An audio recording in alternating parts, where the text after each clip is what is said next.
Hello, everybody. How's it going? Welcome in. What's going on? Ace so chic. How are you guys doing? Ooh. Yeah. Hello, everybody. My name is Markiplier. All right. So believe it or not, guys, this might be crazy, okay?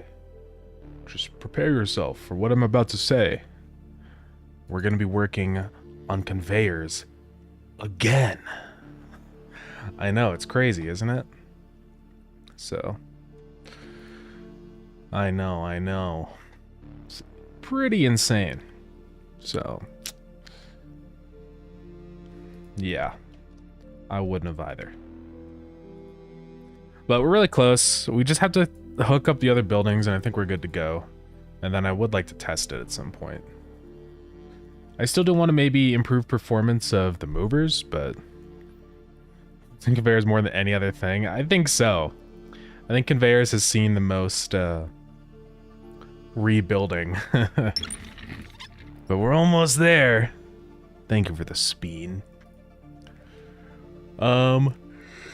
So we're gonna focus on getting the, let's just, hydrate is broken. We're gonna focus on getting the underground conveyor signals connected again. I don't know how hard it's gonna be. Hopefully it's not that hard, but we'll see. Soul has to hydrate. Yeah, dude. Okay. All right, let's so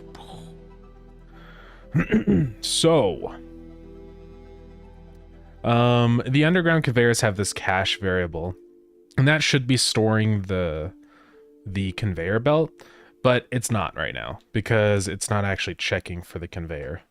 So I mean, it should be a pretty easy fix. We just have to go down into the underground caching stuff and just get it, you know? So I think that's in physics process or something. Where is that actually? I do that in process. Probably shouldn't do it there. Yeah, but whatever. So we can get rid of this, or, you know, is conveyor. We don't need to know that anymore.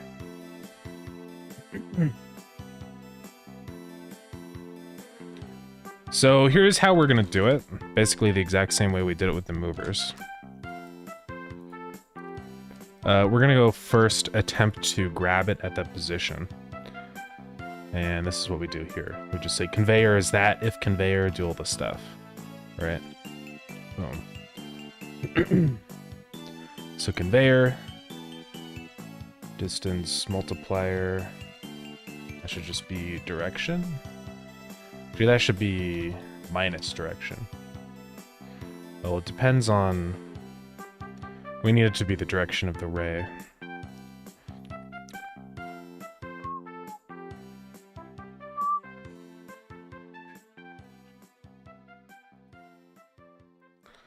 Okay. This is... Let's see. That's the rotation of that. Yeah, ray target position is direction times 16. So, I think that'll work.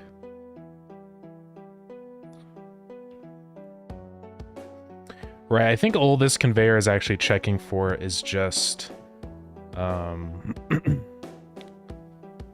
This is only for the exit conveyor, so the input conveyor actually will handle that code.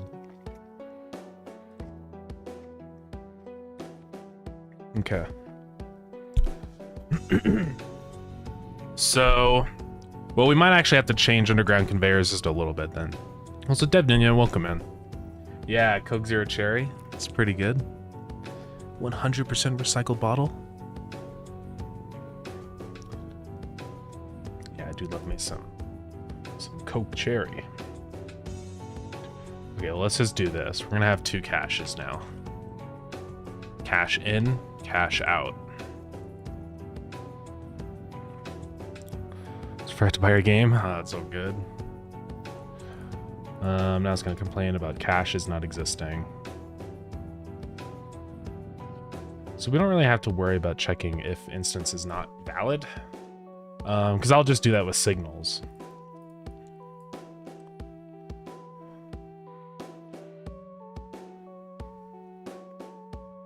Okay.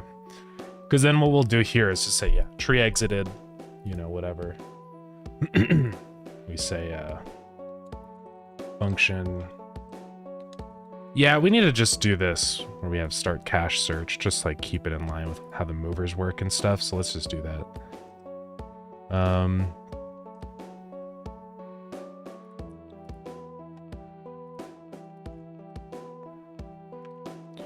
And function physics process. Okay. Not much, took a 2-hour nap. Yeah. Feel that. So this is going to be cache out. This is cache in.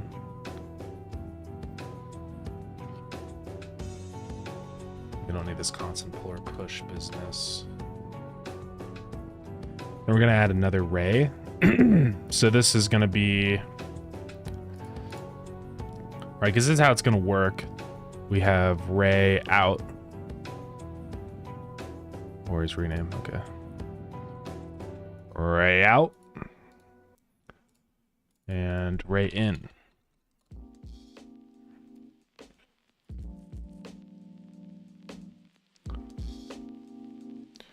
So now up and ready. Let's just mess with all this. We're not going to do this initial raycast update.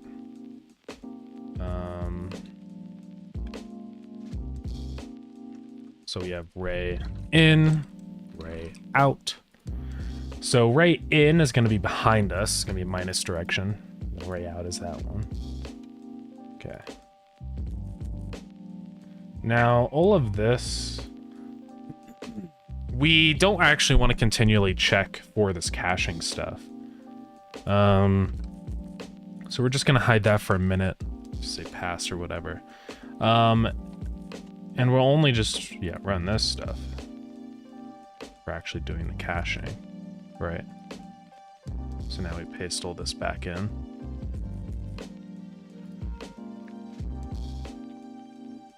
So now we're just gonna run through and check both of them. If instance is not valid, cache in.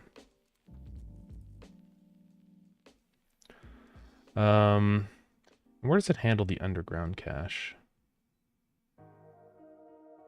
Okay, that's like a different check right here. Also, it seems like underground check does not become false again. Which is interesting.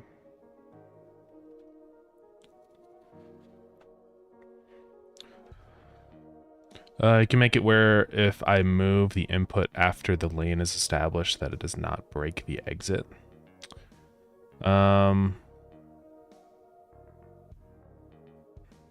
you're saying like being able to move objects around and stuff?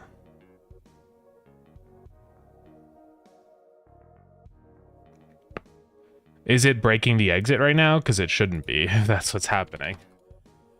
Well, this whole rework, hopefully it will fix any issues like that. Now we're going to say cache out. Now, these only will happen in specific instances. So we're going to say, if it's an entrance, then we don't need to do any cache in stuff, right? Because the only time we need to cache the input ray is when it's we need to only do the input when it's the entrance, and then over here when it's exit, that's where we only do the output. So this will be cache in, and yeah, this position minus that, so that'll be our input.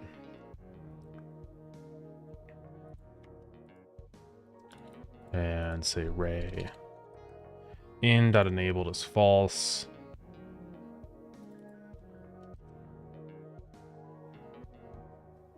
Okay.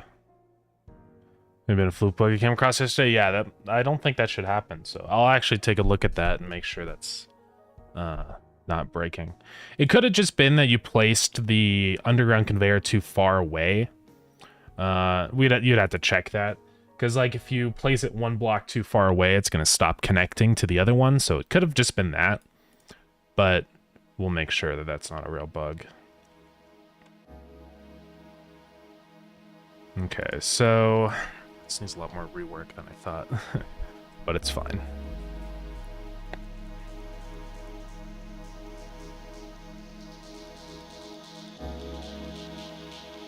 Just test it's good. Okay. So we're gonna run start cache search down here. And those will also both be false because none of them are valid yet. Now the thing is with this is technically it's 3 caches, because I guess ray out is our underground cache, if you think about it. But our underground check is a shape cast, so I think I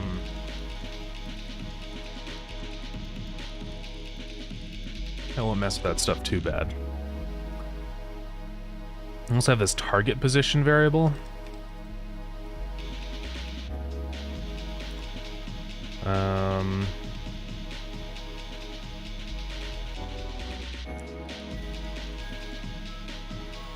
we're just setting the target position and stuff. I don't know why I'm setting that every frame or whatever, because it's just going to be the ray target position. It doesn't really make any sense why I would do that, like set move direction and stuff. Because the thing is with this, it only goes one direction. You can't input things from the side, so yeah, get rid of that. We don't need your target position. Yeah, this will be a good opportunity to improve performance of the underground conveyors. They're not really that slow because you tend not to place many of them down, but we might as well.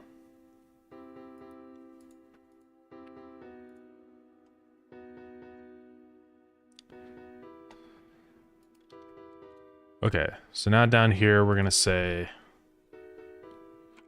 if cache in. Also up here where we first do this, I mean, we could just say set it to nothing, so we could say cache. Oh, well, that's not gonna work because if it is valid, never mind. Yeah, we'll just do this. It's fine. Okay, so this is cache in. We also need to do our this business at the same time.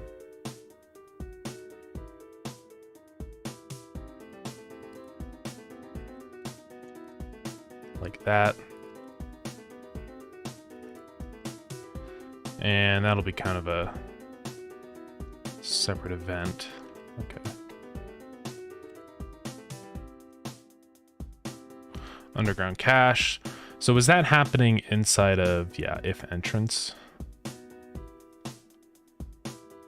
So yeah, we only calculate that if it's an entrance building. I don't need to do that stuff anymore. Don't really need to do that anymore.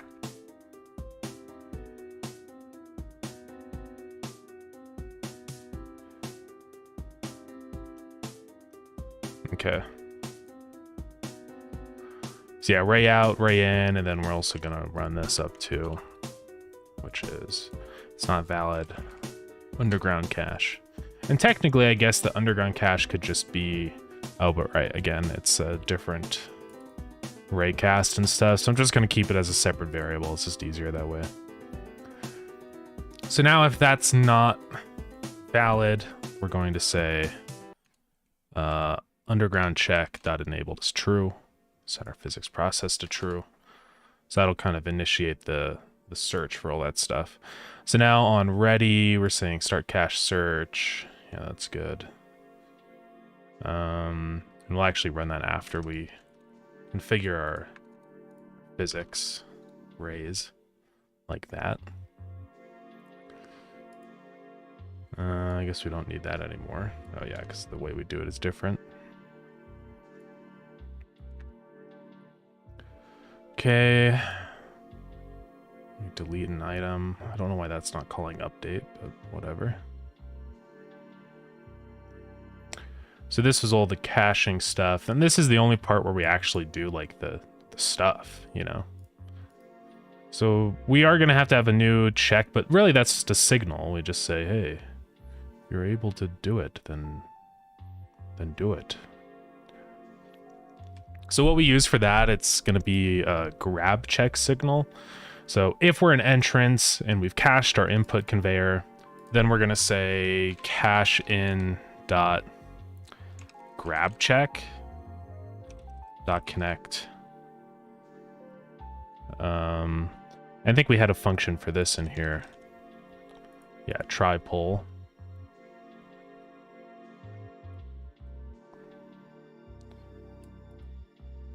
So we can just have a function for this.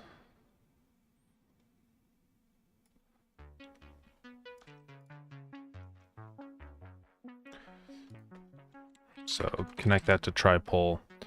So we don't have to do any constant checking now for the conveyor behind us, which is good.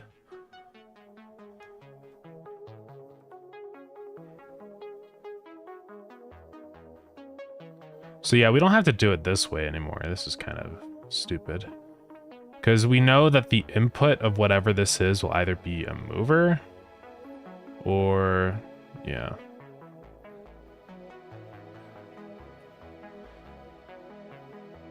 And I think the mover pushes into the underground.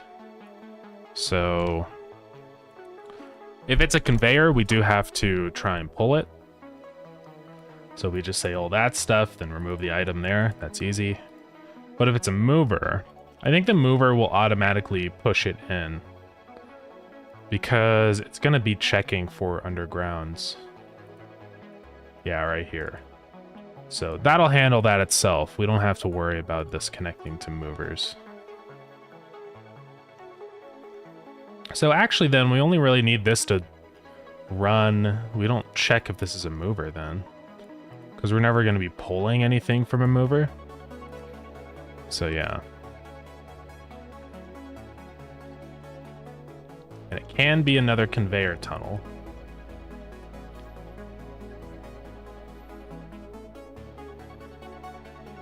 Okay.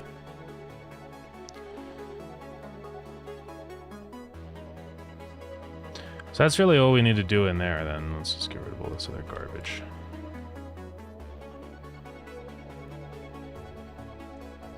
Yeah, there's still a lot of code in here we're gonna have to be changing. It will take a minute. So that's already enabled at that point. So we don't want to check if it's a mover. We don't want to connect in that case. We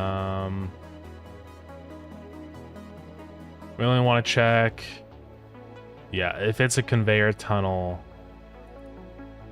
if it's an entrance, let's say cache in, just array in. I think that's all we want to do there. Because let's see, array in is going to be checking. So this is the scenario where you have, I need like a whiteboard, where you have a conveyor here that's exiting, and then it immediately goes into an entrance conveyor, right, like that. So this is checking for that scenario. It's saying if it's a conveyor tunnel and an entrance and all that business, then cache in is that. So I think this does have a signal for when an item is moved, doesn't it? Guess not. So why is this? Oh, yeah.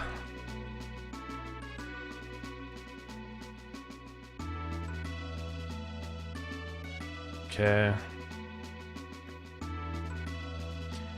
Now the only thing with this is that we don't really have a signal, I think, for when a underground conveyor item is ready.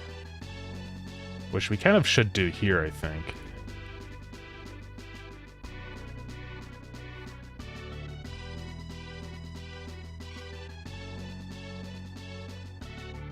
Because there's no way for us then to know if there's an item ready. And I think the mover is going to be checking for a specific kind of signal anyways in here. So if we go to try pull. So when does that happen? Let's see. We're just going to have to test this stuff. I'm just going to get basic functionality working, and then we'll go through and make all these little edge cases work.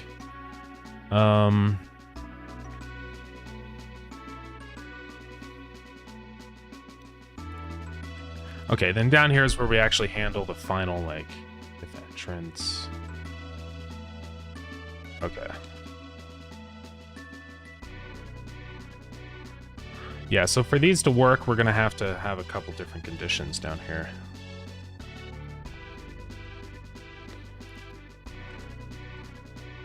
Cache in. Then we say physics, set physics process false. Same thing we do over here in the mover. Okay, that's all we do. So the thing is, though, is that if we're a entrance, so we only want cache out to be and not, or I guess we're say or not entrance. So, or entrance. So if we are an entrance, it doesn't matter if this is valid. Likewise, for cache in, we can say or not entrance. Because if we're not an entrance and we're an exit, we don't need a cache in. I guess that's maybe why I just have one thing that's called cache, because you only need one. I guess that makes sense. But we do need 2 rays. Unless I just change it depending on the type of building that we are.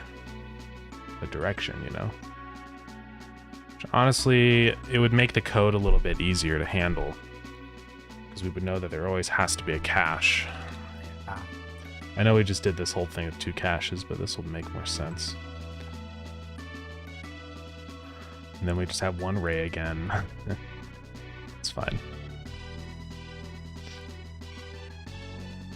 So now we're going to say the ray target position is that times this, so -1 times entrance. So that what that will calculate to is entrance as a bool we convert back into an int. So if we are not entrance, that's going to be 0. So we're an exit. So we're saying direction will be in our direction. Otherwise, if we are the entrance, it's going to be behind the direction we're facing. So yeah, I think this will work. But yeah, now this does kind of simplify things a lot, though, because I can just get rid of that, and we just have to check cache, right? So it is a lot easier. And likewise down here, we don't have to have 2 different checks now for this, right?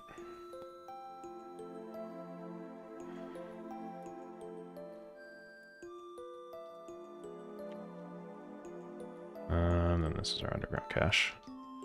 Awesome. I never got to develop serious stuff with the Godot. Well, welcome in. Thank you very much. Appreciate it. Yeah, we're just working on completely changing how the whole, like, conveyor system works in the game. It's a lot of work, but I think we'll get there.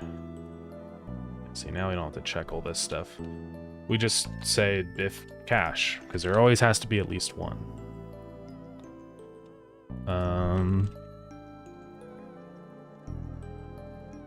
Change all that. What happens if you remove the exit with items underground? Yeah, so what happens in that case is the items still drop normally. Because how it works with the underground conveyors is basically all the items are stored in the entrance object until they're actually ready to be pushed to the... So it does a check right here, right? So this is how the underground conveyor works. It loops through all the items, it like increments its progress.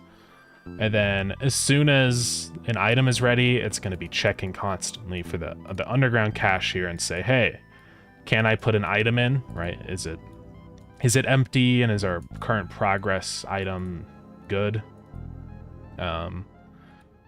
And As long as that's still the case, then it adds it.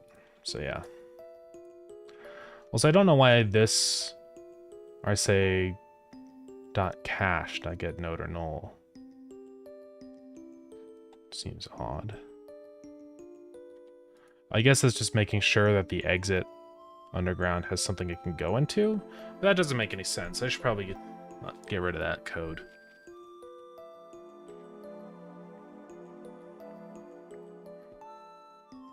Because they should still technically work even if you don't have a cache. I don't need to check that anymore. Yeah, because I'm not even using it. I don't even know why I do that, honestly.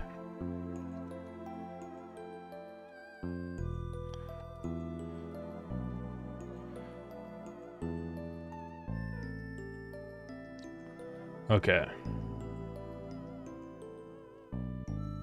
So yeah, we don't do any caching stuff here anymore.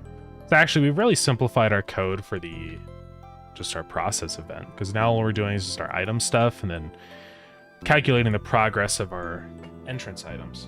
Alexa, fan on. Okay. And this will just be Ray again now. We have to change all that, but it's no big deal. Yeah, so this is going to be checking in both cases here now. Right, so conveyor, and that's just going to be whatever our direction is. Oh, I guess we have to check here. We can get, we can say raid at target position to our global position.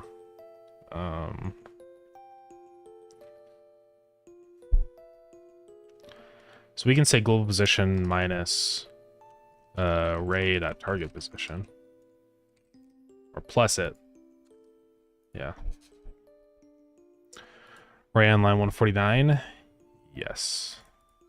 Yeah, I'm gonna just do this. We can make sure that there's no oops, not that. Okay, there's no ray in, any ray out. Yeah, we're good. That's all the rays. Okay, we're getting there. Also this calling update. I mean, I guess we can keep that for now, but we're gonna change how that works.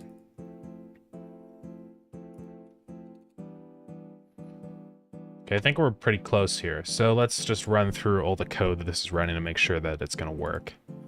So it's gonna set our target position to whatever we are, whether we're in entrance or not.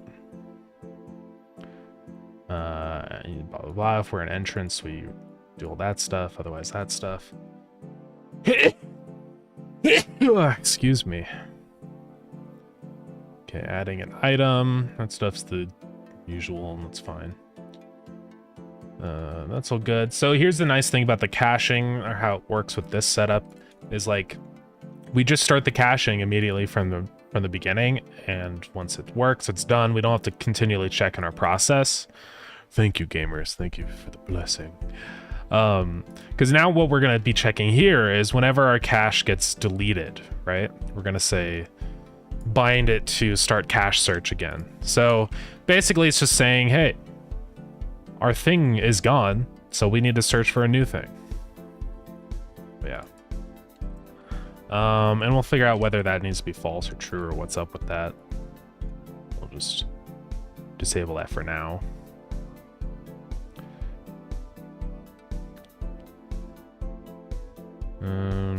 Oh, the reason I do that is because sometimes it can be a little weird. Because it can still say that it's valid for a frame, right? So we have to say cache or check cache, check underground. So we say that or check cache and that or check underground. So now down here where we're freeing all this stuff, we're gonna say check cache is true. Because whether or not it's valid, we know we need to get a new one because it's tree exited.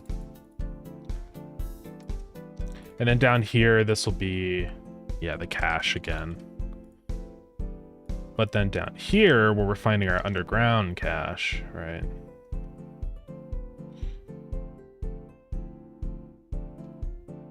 Okay, I see. I'm setting the underground cache of the other one to myself. So, but I don't know. We don't really need to check that, right? We just need to know what the cache is from the entrance. I guess maybe the only reason we would make this equal to that is because we don't want other undergrounds to connect. But we'll see. Anyways, here though, we're gonna say underground cache, tree exited, true on that one, and then false on that one. Okay. So this should work. It should be all working now for the entrance part. Let's honestly just start the game and test with the entrance, and we still need to make the exit work, but that's fine.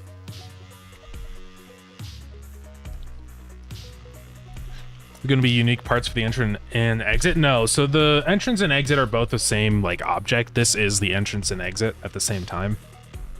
It just has a variable that kind of switches the type. So right now you can overlay the line to make a bi-directional line. Oh, is that true? How does that work?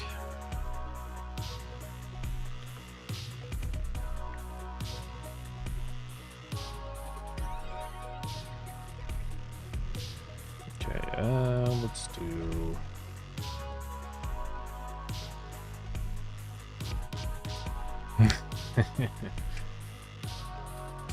Streaming on Discord if you want to see. Well, we'll try and replicate it here. It's all good. Let's research all.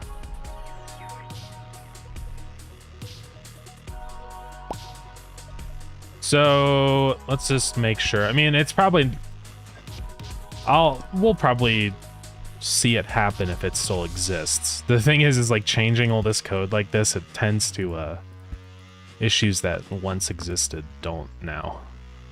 Okay, it goes in and then it should show up over here. Okay, it's not happy, but that's okay. Oh, it's still adding it in cache or whatever, yeah.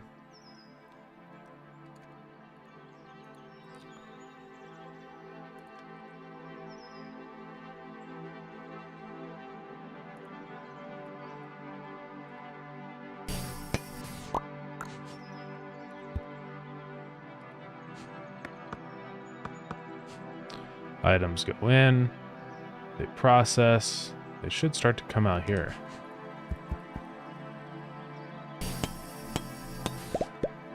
But I guess they don't. Could try a different direction like this. I don't think it'll make much of a difference, but... Okay, it looks like the items are just getting stuck in there. But let's try putting a fresh item in.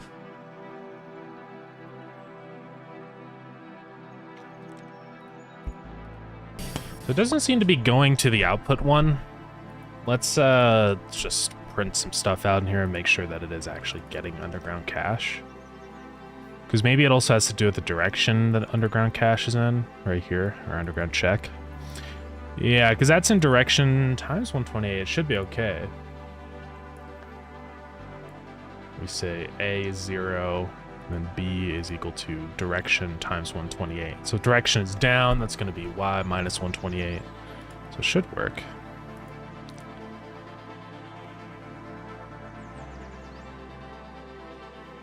Let's just make sure that in start cache search, it's actually finding the underground cache. So we don't need to do that anymore. And we can say underground check that enabled is false. Down in here.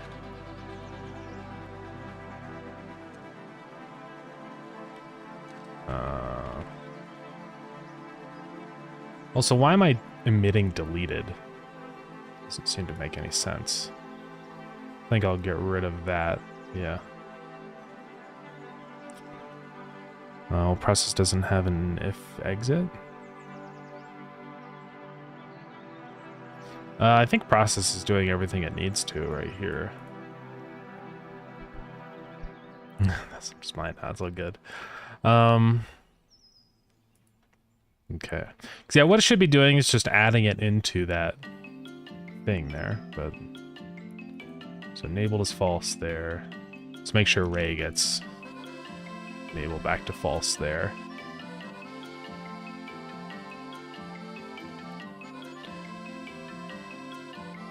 What kind of exit are you saying we need? Because, I mean, this is all it should really be doing right now. The outputting for the exit conveyor will be done through a signal, so we don't have to really worry about that.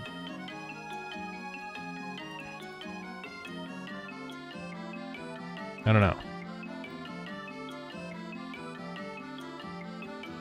So, okay, so this should print now if... I was going to say found, like that.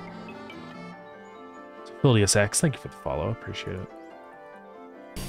Okay, so I just want to make sure that this is actually finding its output one. Yeah, so it definitely is finding it. I know that that part's working.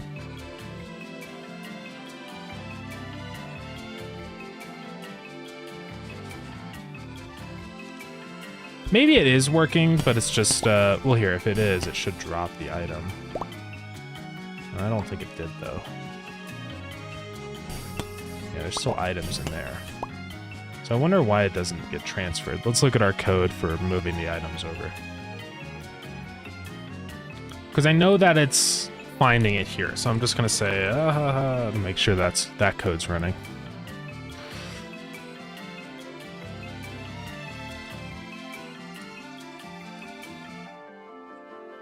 Okay, so that is running, as we can see, because it has a valid output. So why is it not working? If building inventory data is not equal to null, underground cache dot add item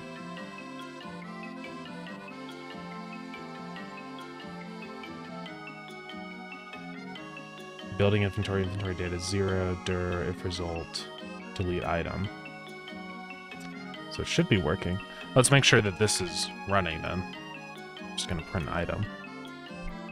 Let's get rid of the okay, so that's definitely running, as you can see. So that's interesting. It is running add item on the other underground.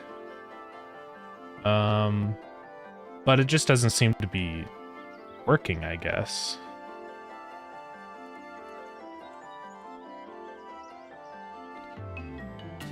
I think I just have this wrong in here. So I say if entrance,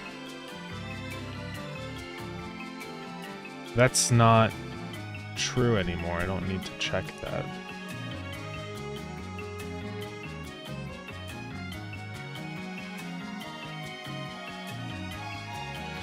Oh, that's why I was doing the cache on the other one, because I think basically what I was doing before with undergrounds is that, so you have like conveyor, underground here, goes that direction, exit over here, right? With more conveyor.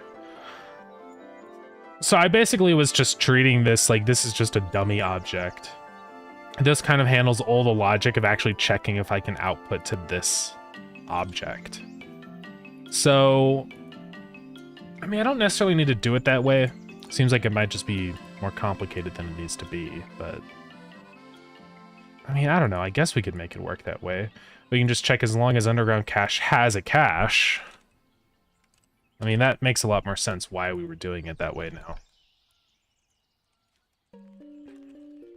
Where's the exit spawner code?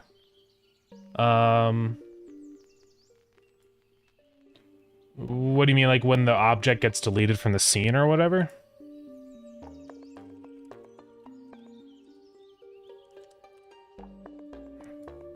Okay, well, this makes more sense why this wasn't working then. So now we're gonna say do that. Underground.cache. Dot add item.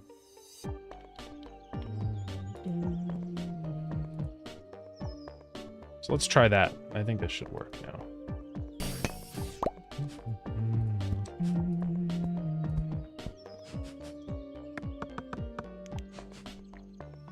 Actually, it's not going to work because the cache is a conveyor belt.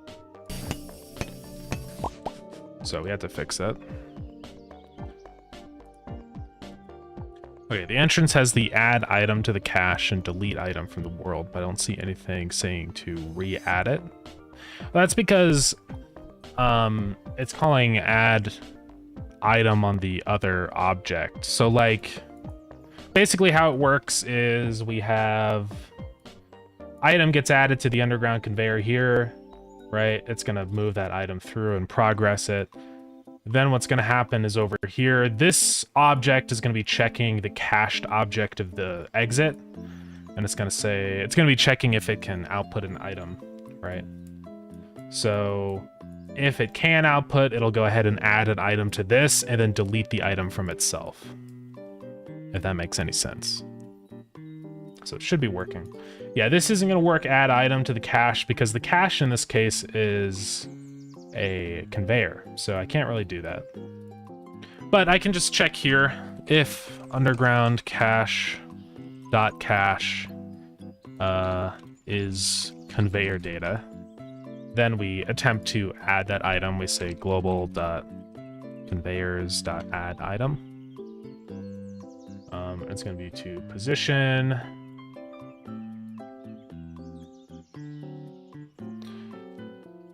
Building inventory data 0 is the entrance. So how it works is it'll only be checking items that are at the end. It's basically, think of it as like a queue, right? We have our entrance here, and this is going to have an array of all of our different items. So they're all going to start at the end of the array first over here, right? And this will just be like null or whatever until the items are ready. And let's say we have an item over here, right, at the end of the array. It's going to be calculating its progress every frame and stuff. So it's going to say, okay, oh, go to this slot. Okay, go to this slot. And now once an item is in this slot, it means that it's ready to be pushed to the next building. So yeah, building inventory to inventory data is saying that's referencing the item in the inventory of the entrance. So the thing is how this works is the exit basically does nothing. The entrance is doing all the heavy lifting. It's calculating the item progress and it's trying to push the item. This basically only serves as like an exit point. It doesn't actually run any code. So it just kind of sits there. It's just better for performance that way, because why make both of them run code?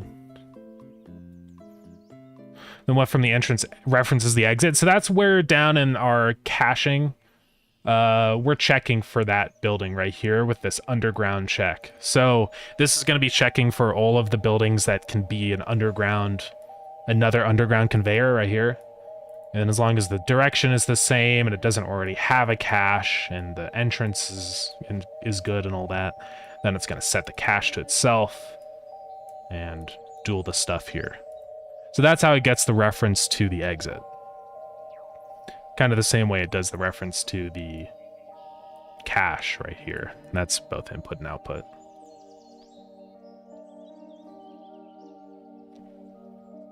Okay. So up here, we're going to say add item. So there's a bunch of things we have to do. First off, we have to get position. We can say global.conveyors.global to map. And what we're going to say is underground cache dot direction. Oh, excuse me.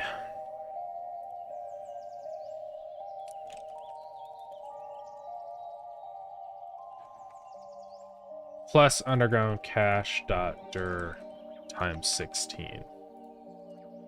So that's going to return the position we need. Oh yeah, I'm gonna need to do this. There's a bunch more. So now our ID, which is going to be building inventory data 0.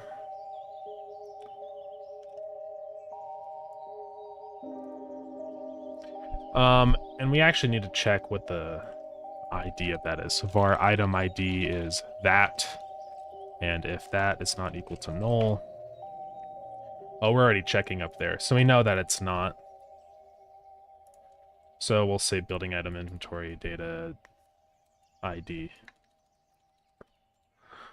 Okay, so the entrance and exit are set, and the cache is correct. What's telling the entrance whether it can or can't output the first item from its inventory? So that's what this progress incrementing is for. Basically, this is simulating the time it takes for an item to move across a conveyor. So it's slowly pushing that along at whatever the speed of the conveyor is, right here. And as soon as that progress reaches 1, that means it's ready to move to the next slot. So like in our array that we were talking about here, as soon as this value of progress goes from 0 and then it hits 1, it's going to try and attempt to move it into this slot instead, right? So it's just going to keep doing that. And I believe I have code somewhere for doing that. Oh, unless I just do that whenever we add an item. Might be what I do. Well, we'll figure that out and make sure that it is behaving as intended. It could be that that's just not working. It's possible. I might have messed it up when I moved all the code around and stuff, so we'll see. Yeah, I think how it works is that whenever a... I must do it somewhere.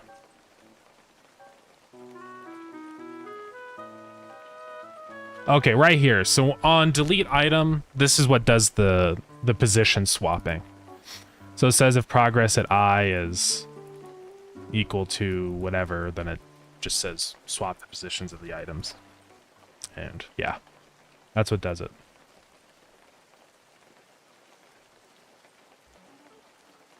So that's probably what you were wondering about. We'll double check that and make sure that that's going to work under all conditions and stuff. That's a big part of what this whole reworking of this is anyways, is just to make everything more stable. Okay, so that's going to pass in the ID. Now we need a string.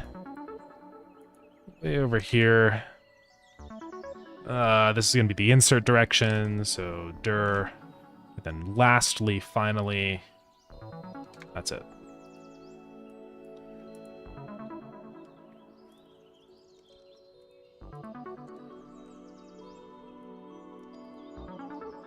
Okay, so var result is that if result delete item 0. And that should work now. Let's go check and see what happens here.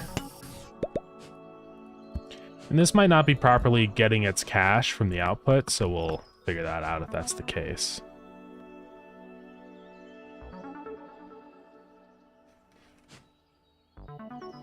Yeah, I don't think this is actually getting a valid cache.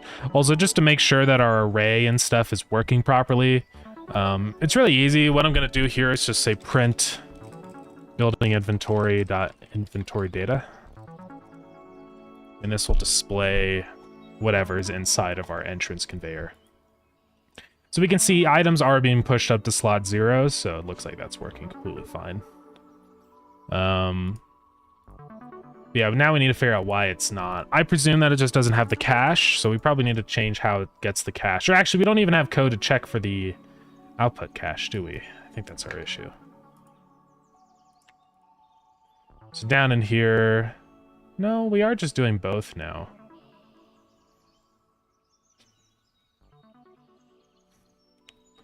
Else. Don't need that anymore.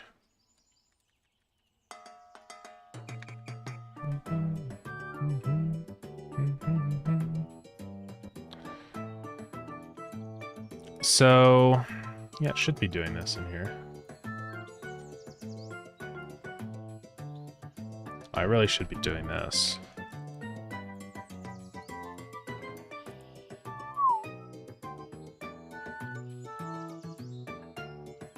So this is going to try and get the conveyor first. If it works, then do all that stuff. Caches conveyor. Otherwise, caches all that stuff. Didn't you remove the output cache in lieu of a single cache? Yes, I did. I don't think I'm referencing yeah, there's no reference to the other caches anymore, I'm pretty sure. Let's just make sure though. Cache in, cache out. Yeah, it's just the one cache. So this should be working for this other one. It should be finding a conveyor. So I'm just gonna print if not entrance, aka it's an exit, then print found. Just to make sure that we are actually finding it on the exit. Actually, it might just be because it's not... No, it should be running the code regardless. Well, we'll figure it out. Okay, so when we first place down this cache here, it should... See it. I just don't think it's finding it for some reason. Yeah, it's just not finding a cache, so we have to figure out why. So let's go back up to ready. This should be... Hey, Nameshift Games, thank you so much for the raid. Welcome in. How's it going? What were you up to today on your stream? Thank you for the follow, appreciate it. Yeah, how's it going? What you got going on today? Stream was good, nice. We are currently working on did big game dev today. Nice, that's awesome. Good stuff. Well, Godot Dev, yeah, we're working on my game Starground. Been working on this for a while. It's kind of a combo of automation and dungeon crawling game. We're currently doing a big change to how conveyor belts work, just to improve their performance. So, but it's getting there. Just got to figure out why this thing isn't caching or whatever. Because it should be. It might just be that this position that we're getting here is not valid. Which it could be. And we can do that and print it out and see what it's... Also, temporarily, I'm just going to disable this one line in the conveyor's code and process so it stops printing out our conveyor information. Why do you have a chair and a chair? A while ago, one of the viewers, Oshik, wanted to have a chair cam, but I didn't want to... I didn't know how it was going to work because obviously I'm sitting on my chair, so... I decided I'll just put an image up instead, but then eventually I changed it into a 3D model, so now we got the chair in the corner. I think at some point someone joked and said put a chair on the chair, and I did. It was epic, so... Okay, so this is printing 136.104. What's the coordinate of this? Let's see. We are at 148.103.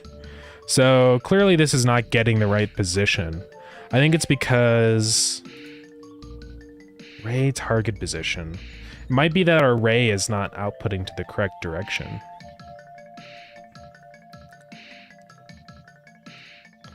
But if entrance is false, it should be 0. I'm just gonna print what that is when I first place it down. So array dot target position. Game looks cool. Thank you very much. Is there some Factorio type inspo going on? Definitely, yeah. Factorio is a big inspiration for this game just because I've played so much of it, you know. Oh, it's showing that it's 0, so I realize what's happening now.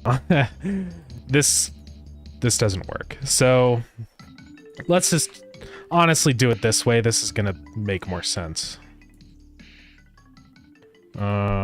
And just call that function down there, and now set our array target positions differently depending on the direction and stuff.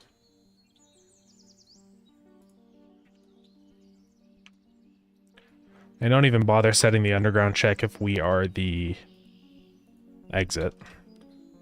So that's going to set it in behind minus dir, and that'll set it in front right there. Cool. All right, let's retry this. So now if we put this down, oh, it's already moving items, so that's good. Well, it looks like it's working. Let's test that a little bit more, though. Let's put in 5 wood. We should expect to see 5 wood come out.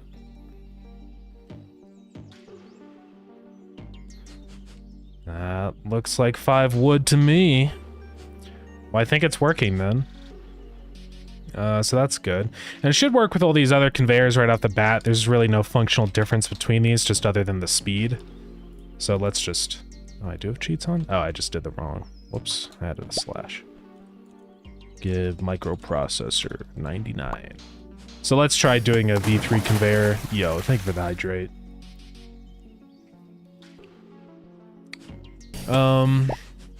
It should work just fine. Let's make sure. 5 rotors.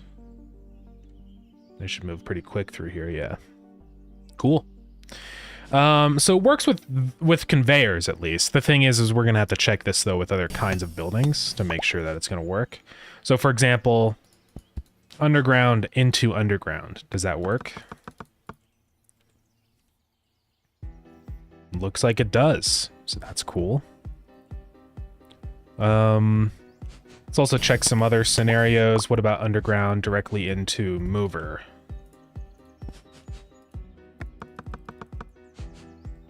I think it'll work because the mover will grab the item, I think. No, it doesn't. Yeah, ad break started in a minute, gamers. My apologies. Let's just do this, just so that we can make sure that this is going to fully work. I'm going to create like a little test setup of all the different possible configurations, right? So we're just going to break all this apart, and this is just going to be probably a good idea to do this. This map kind of sucks, so let's create a new map. I'm just gonna fully up the water down the water level, whatever, like that. And this will just be our testing world right now. First off, research all, or first off I have to, oh yeah, cheats are already enabled. T2 are a fan of the Pixel Planet generator. It does work really well, that's why I use it, yeah. So we got ads in just a second here, guys, my apologies. I know, it is very good. It works perfect for Starground, you know, for the main menu and the planets and stuff. It's just, it's a good way to do it. Okay, so we're just gonna have this lined up as our experiments. Yeah, slash wood. Epic fail. Okay, let me break these. Okay. So these are the tests that we're gonna have here. We're just gonna do a couple different ones. So,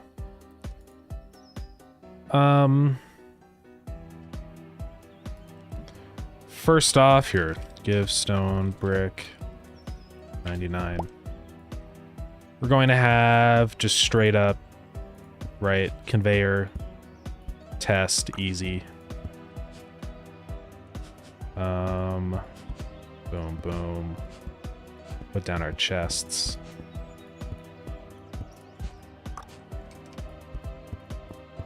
And let's save this world really quick. It's just, I wish there was another thing alphabetically higher than a dash. I don't know if there is or not. Underscore mover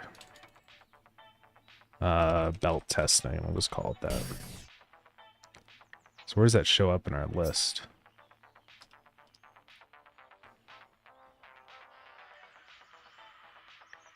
Oh, does that show at the bottom? Oh. Well, that's fine, as long as it's easy to... I know, I need to add that. And I'll just put a building down for when we verified. Well, we're not going to verify, because adding functionality for the other things has the potential to break this one, so we'll wait on that. Okay, so next experiment that we have here, this is going to be direct mover insertion. And I just want to see how this goes. So, like, if we can a mover put items... So a mover can definitely put items into the conveyor, but it doesn't look like it can take them out, so we're going to fix that. So the wireless cannon, thank you for the follow, I appreciate it. So that's something that needs to be corrected. We also are going to need to check splitter stuff, and that's kind of what we're going to dive into next as soon as we're sure the underground conveyors are good. So...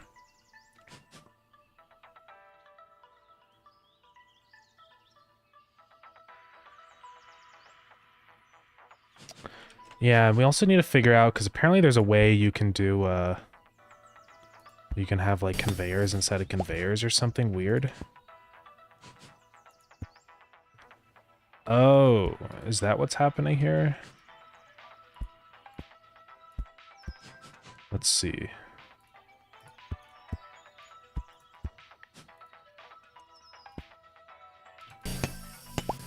I need to re-add in the conveyor replacing stuff. And we also need to work on doing our tiling for conveyors like this. Because I want them to tile with them like they're, you know. So let's see what happens here. So this should go to... I don't even know where this would go.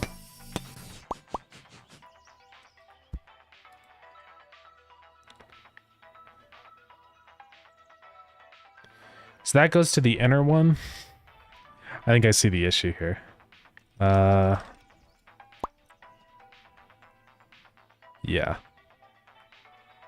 Phildius, if you're here, is this the issue you were talking about? How you're able to, like, weave them into each other weirdly?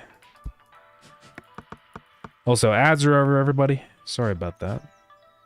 Then this is going to go to the outer one, right? Okay, yeah, that's a little odd. I wonder how that works. Because normally what should happen is if you place another one over here and try to put it here, it should now connect up to this one, I think. Yeah, in the other direction as well. Okay. So you can do stuff like this, where you have, like... Oh, yeah, I see.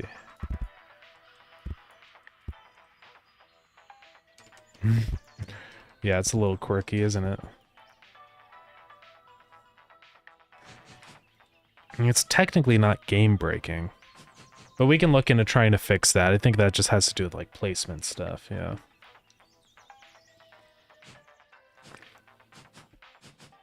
Okay. You like it? Okay. Yeah, I mean, honestly, it doesn't really break anything, so I don't see a huge need to fix it. There's not really anything to fix, necessarily. So I don't really care. Like, honestly, I tend not to fix things unless it actually needs to be fixed. Like, something like that doesn't really cause any issues. It's just like a weird secondary functionality. Yeah, we just need to make sure that, like, that behavior's, you know, repeatable and consistent. It's not, like, weird. So we'll do that. But yeah.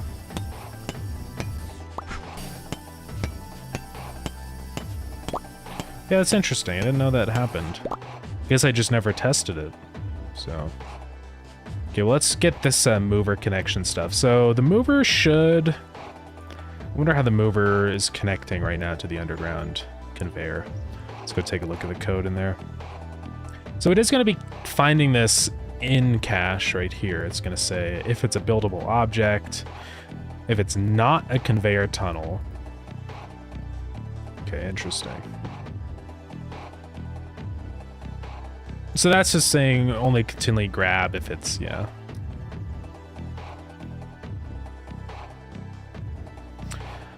Otherwise,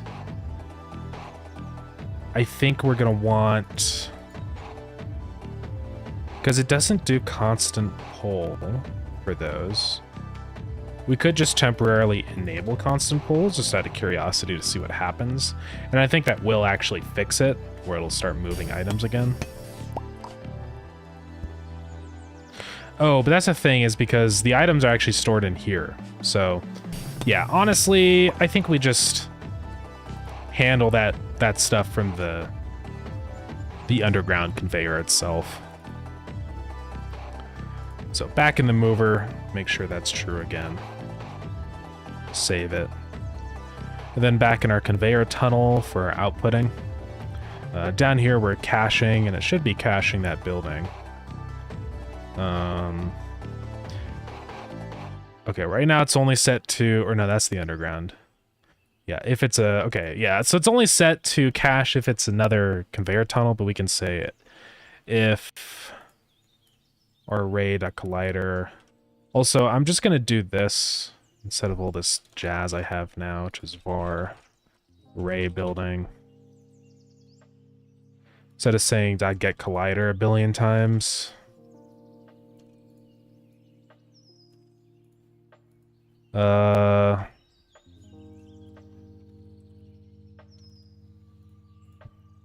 Okay. So that'll now cache the mover as an actual output building. Oh, does it just work? It might just work. Let's see. Okay. Well, that works now. So that's good. And yeah, that'll be good because then also won't allow you to do weird stuff like that where you have like a mover on the side because I don't know, it's just confusing because sometimes you have like, I mean, I don't know, maybe, but the issue with this setup is like there's a wall right here, right? So it's like doesn't really make sense to be able to grab or push an item out. I think I'm just going to make that a rule that doesn't really work because otherwise it's too janky.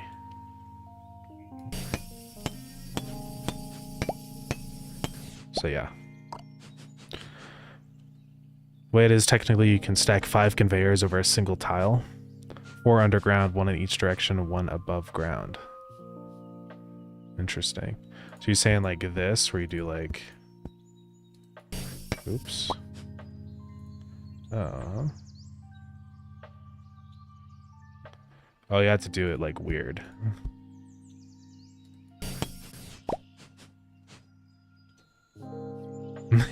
Yeah, we gotta figure all that out. Also, I would like it if hovering over an underground conveyor showed the link to its cached object, you know? It's cached underground. That'd be kind of a nice addition. Because it's hard to tell which one's connected to each other right now. So I think we're actually gonna do that really quick. I think it'll just take 1 second here. All we have to say is just if hovered. And technically this won't work on clients, will it? Because we'll have to figure that out. We could just make that a variable or a number that gets set down there, a position. Yeah. And now we're going to add a line 2D and just say line 2D dot visible is equal to hovered, actually, yeah.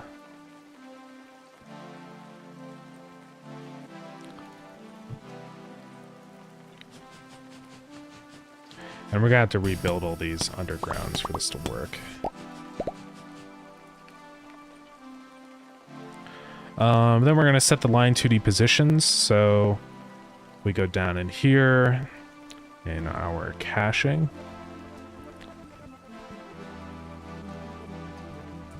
Actually, let's add just a variable that references it. It's just gonna be easier this way. At on ready var connection line is that.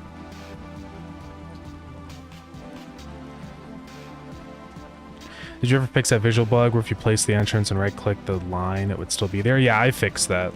I don't know if it's in the current version. I don't think it is, but it'll be fixed as soon as I push this new build. Okay, so connection line. Now we're just going to go down in here whenever we first cache it. It's pretty easy. So we're just going to say connection line dot points is equal to vector2.0, and then underground cache dot global position and to local. And then we kind of do the exact same thing but in reverse for the other one. So then we're going to say underground cache dot connection line dot points. It's going to be equal to vector2.0 and then just global position and underground cache dot to local.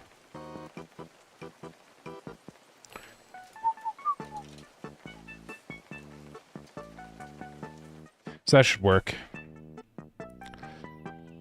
Also up in our hovering, where we make it visible, I'm gonna say, we'll just say if hovered, and is instance valid underground cache.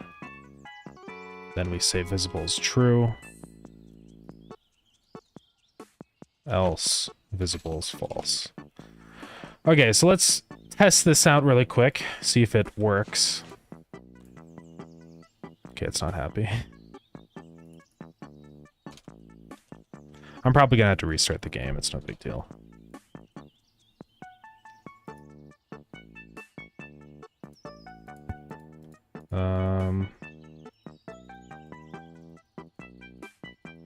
Oh well, guess we'll load the autosave.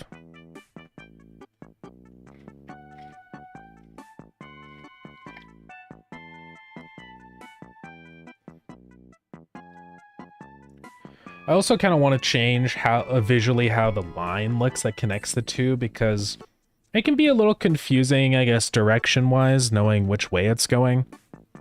So I'd like to maybe add in some like arrows to the line so you can kind of see the direction it's going, right? We didn't really do anything. Let's just load this save again. Okay, so it's not happy here.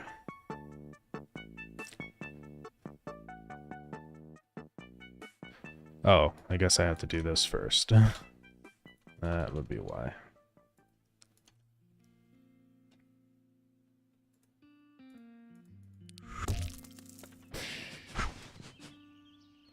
Yeah, so now it shows the line of like which ones are connected. Obviously it looks bad because we need to change the line 2D, but yeah. But yeah, I think that's better. It's just nice to be able to see like which conveyors are connected like that.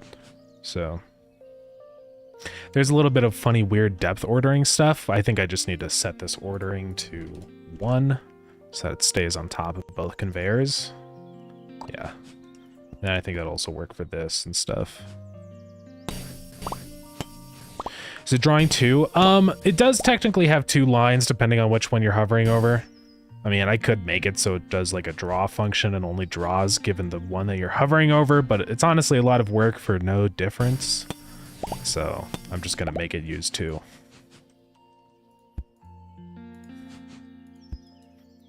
Cool. So let's modify our line now.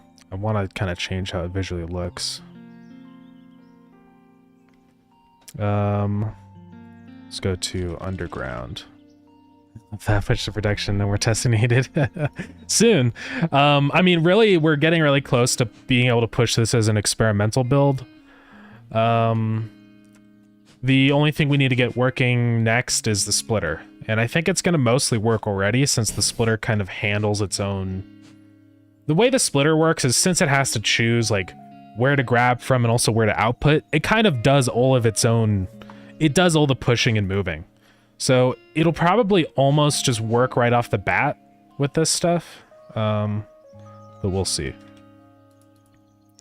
Why do they call it conveyor when you convey in the cold food of out hot eat the food?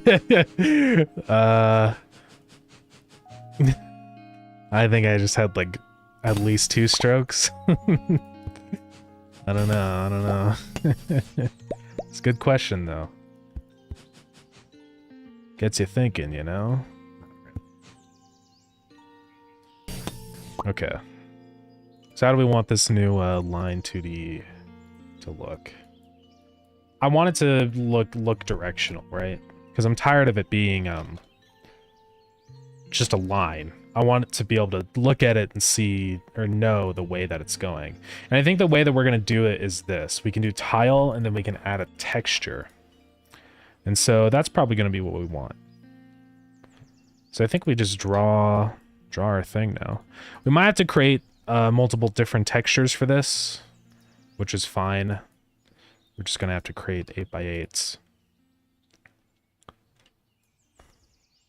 And we'll kind of like do this where it's like got that and then maybe an arrow like that. I would like it to be maybe just 1 more pixel wide though. Maybe we go 10 pixels so I can add in just a little bit more visual info.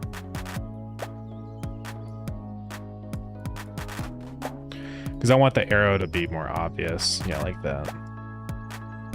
Let's actually push that one more down. Because now it'll kind of also look like a conveyor, which just kind of makes sense. Any chance of having the higher tier undergrounds having longer paths?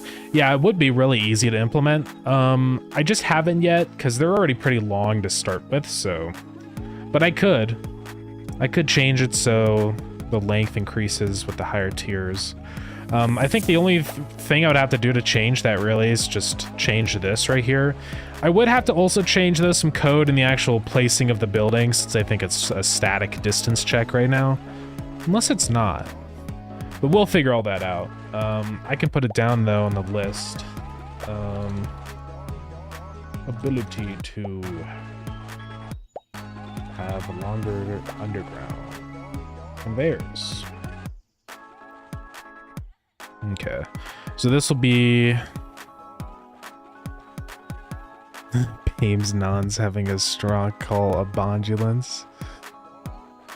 That's crazy. So we're just going to put it in here and call it conveyor line down. It is annoying because we'd have to change the conveyor line depending on... Yeah, but I don't know what else we can really do about it. It's all good. So now what we can do is with this texture, we get the conveyor line. Boom. Oh. Oh. No, that's good. That's good. We only had to make one. It just works. I didn't realize that it automatically rotated the texture, so.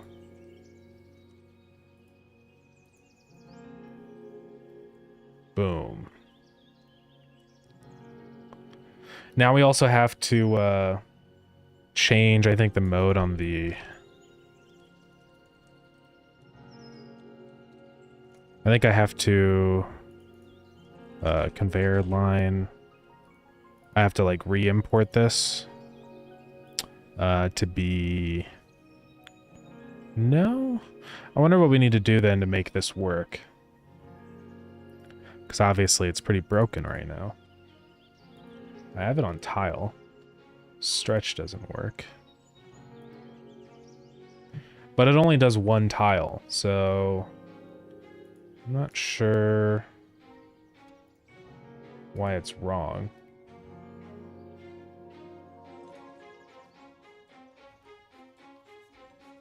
Line 2D node must have canvas item texture repeat enabled. Oh.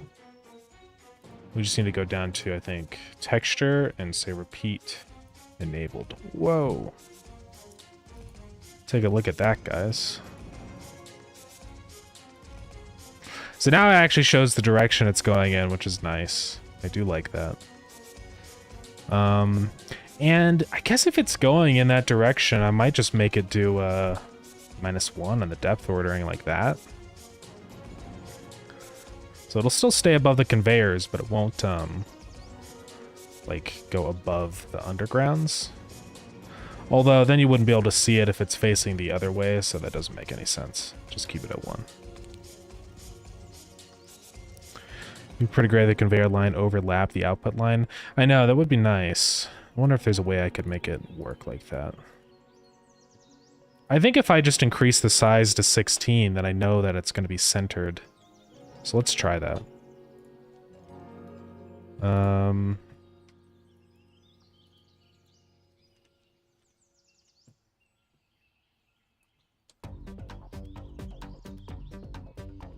Let's do this.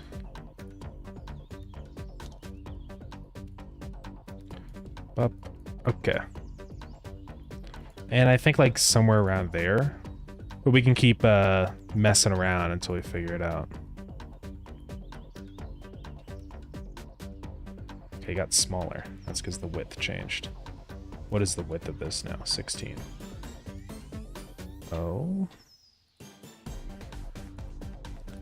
Okay, it's because it starts there, so we'd have to make it do... we'd have to set it back all the way, I think. I think we can make this work if we just set this all the way over to here. Let's see here. Oh, it's 1 pixel off.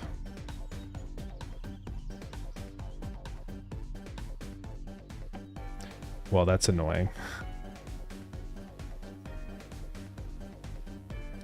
Because I'd have to now do this. Yeah. Which I guess it works. It'd just be a little bit smaller of an arrow, but it'd be fine. Okay, this should overlap now. There we go. Yeah, that's nice. And we could also shrink the distance of this a little bit too, I guess. Go like that. I know, it is satisfying, huh? There we go.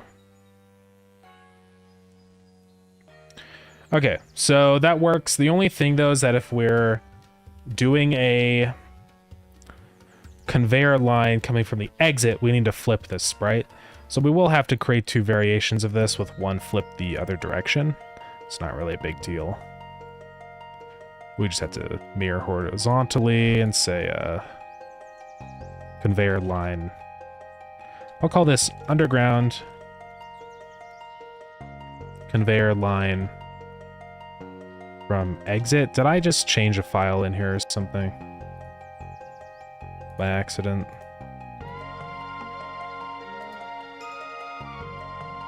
I hope I didn't.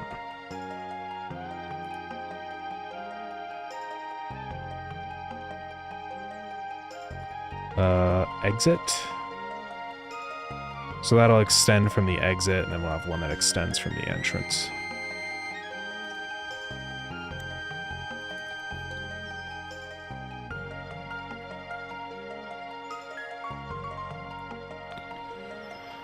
Make it flash in sequence like runway lights. That would be cool, but it'd be complicated though. I don't know if I can do animated textures with a line 2D. I could do a shader for that, honestly. Maybe that would be the solution. But yeah, I'll think about that. So now we're gonna have to change this depending on whether we're the entrance or not, which is no big deal. Just say line 2D dot texture is equal to. Oops, just deleted all of the assets. Yeah, I know. I'm worried that I did. Did I let's just make sure in here I didn't like. What is this? Yeah, this is an autosave file. Yeah, there's nothing that got deleted in my changes. I think we're fine. I don't think I renamed anything either. Because yeah, if you rename something, I think it says minus to the other one, and then it shows as like a new, so we're good. I didn't change anything. I think I just clicked a letter on my keyboard, and then it like moved to that position alphabetically. I think that's what happened. So this will be underground.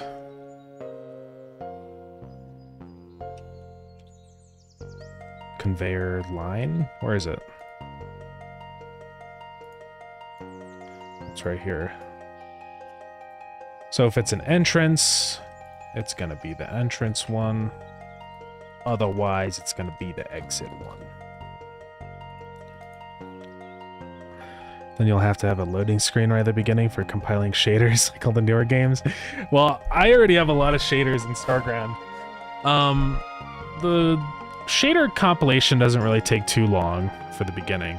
I think really the reason why modern games take a billion years to compile their shaders is because materials are also technically shaders, like for 3D objects, so it's a little different.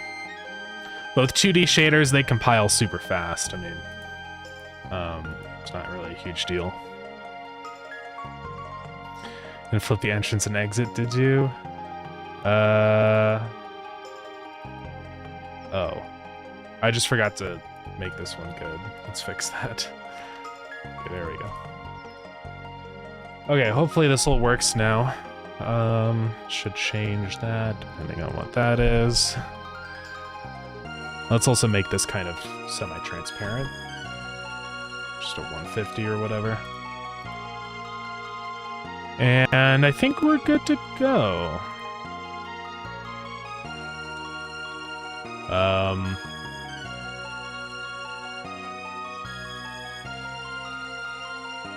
That's a little broken, but I think it's because we need to replace them now.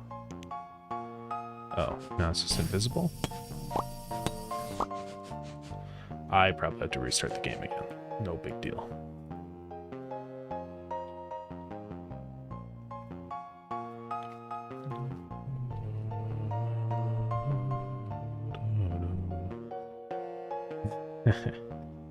Have it take up 64 gigs of memory for preloaded shaders like the Oblivion remake? Oh my god. It's crazy. Now, Starground doesn't really use a whole lot of, like... I mean, we can look at the values, like, just loading up the game. It usually never goes over around 2 gigs of RAM. It just doesn't need to. NVIDIA memory usually stays very small too. I don't really ever see it go above a gig. So that's good. Yeah, memory is really not a big problem in Starground. One of the big reasons for that is because of how tiny the textures are, right? Because loading in a texture that's 16 by 16 is nothing for the graphics card, right? There we go. Take a look at that. Cool. Well, I think that'll work. The only thing is capping, but I don't think capping matters when it's, unless it does. Let's see. Oh, it kind of does change it, but it just looks bad, so just say none on that. So yeah, this would be the only reason I would change the depth ordering here to -1, because then it'll be kind of like that underneath the undergrounds, which kind of does look nice. I might keep it like that. Now the other thing is when we're actually placing it down, I want it to do that. Also, something that I think I'm probably going to do is make these arrows actually negative space. Because I want this to be more of a solid line.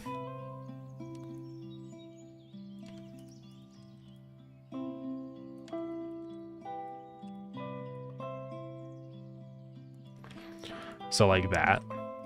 And now resave that. We'll see what that looks like in game. It'll update. There we go. And yeah, the only issue is then we have to deal with how it looks versus the indicator. But I do like the solid white look more. It's just, I don't know, it's easier to read compared to the backdrop it's against. I think I'm just going to go ahead and make the indicator not show up if we already have a line 2D. Because it's just kind of... It's kind of jank.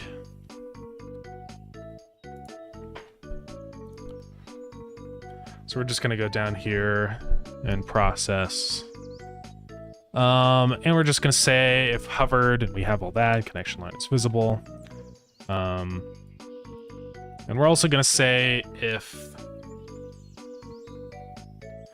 Yeah, we'll make sure that it shows when it's an exit. So I'm gonna say if entrance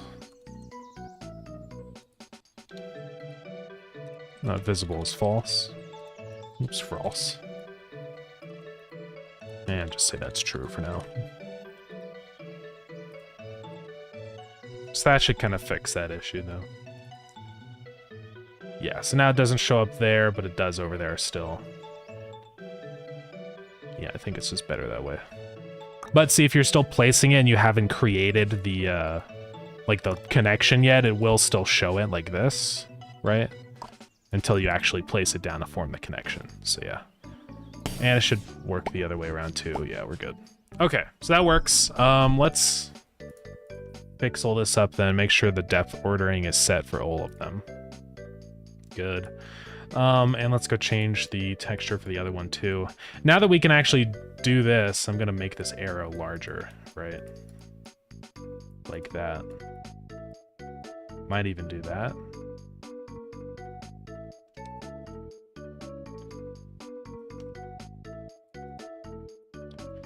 We could do like a funny arrow, like this. Or maybe a little thicker, like that. I think that's kind of nice. Now we just horizontal flip and make this one the exit.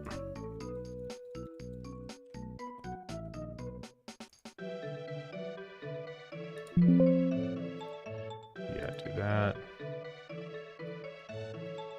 Yeah, I just want it to be a little more obvious, like how your conveyors are actually being placed. I think this will help a lot. So save that. Now that should all be good to go, I think. The depth is -1, so it'll stay behind the sprites, which is good. It still shows the old one, but it's not. Oh, it's because it's showing that one. We just have to do conveyor. There we go.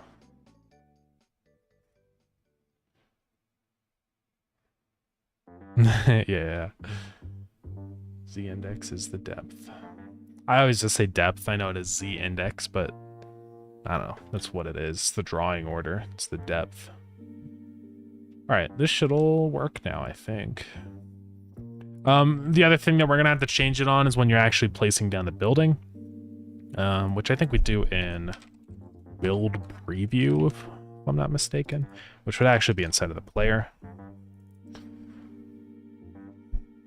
So let's go take a look at that now. And I think it's gonna be down here. I think it's this line 2D, I'm pretty sure.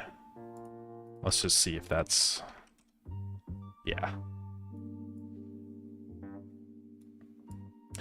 So when we're placing down another one, it's always going to be the exit. So we don't even have to bother with the entrance one because we know it's just... that's what it's going to be. So let's just go ahead and do that. Fill, texture...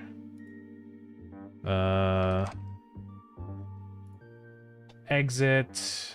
material, texture, repeat, enabled. We don't need to do capping anymore. Border. We don't need to anti-alias that or whatever. Default color is 150. We're already set there. Cool. And that should be it. I might have to change the depth ordering to be -1. We'll see what that needs to be, but I think this will work. So let's try it out.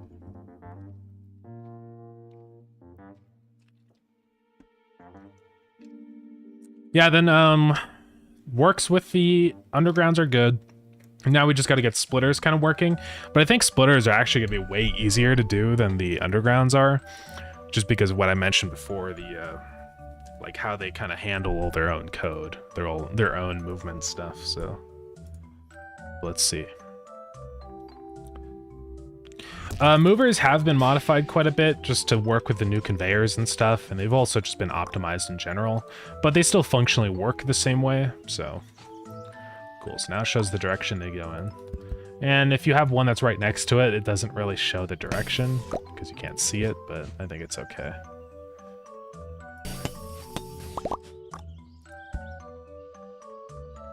Oh, that's weird.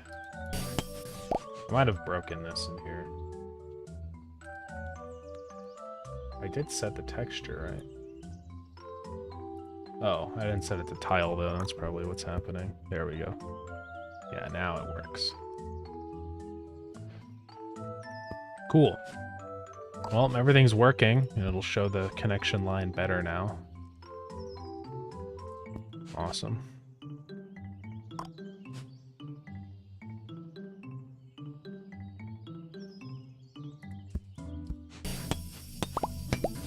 I don't know how I feel about the little angled arrows. I think I might go back to, might actually do this. I think I'm gonna increase the density of arrows on here because I feel like there needs to be more. I don't know. This is what my gut's telling me, you know? So that's 1, 2, 3, 4, 5. This is 1, 2, 3, 4, 5. Yeah, we're good there.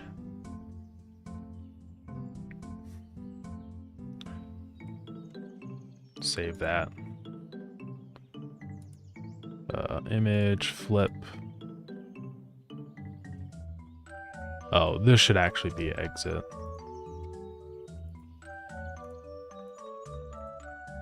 Save this one as entrance. All right, I think this will look like how I want now. Let's wait for the textures to reload. There we go. Yeah, I don't know. That just feels better to me. I don't know why. You have that. There's 2 pixels white at the end and stripe 3 at the beginning. It's a minor thing. Don't worry about it. Just ignore it.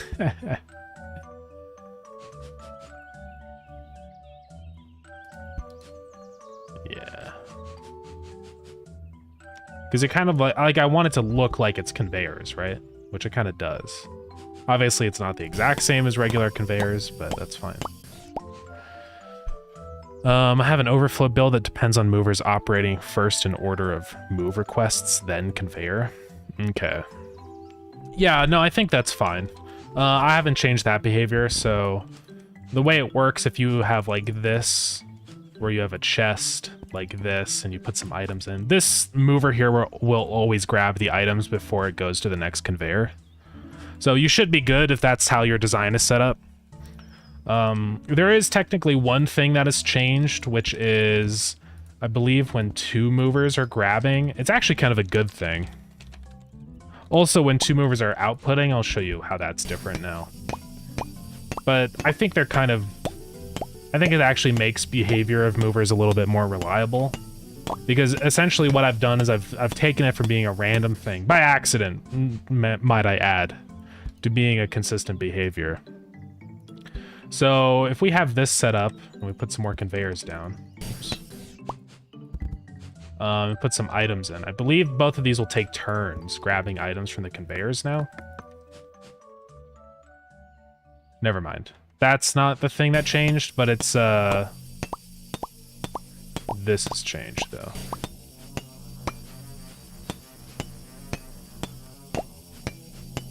I'll show you what did change. So if you have 2 conveyors like this, okay, this is what changed. And then you put the thing on here. And you have 2 conveyors going into it like that. Might have just found a bug right there. It's gonna do this, and then they're gonna take turns. So here, let's do this. You see that? So that it alternates. One goes and the other goes. And it's not really a bad thing. I think it's just, it's fine. It's oddly consistent. I don't know why it's so consistent. But yeah, that's how that works now.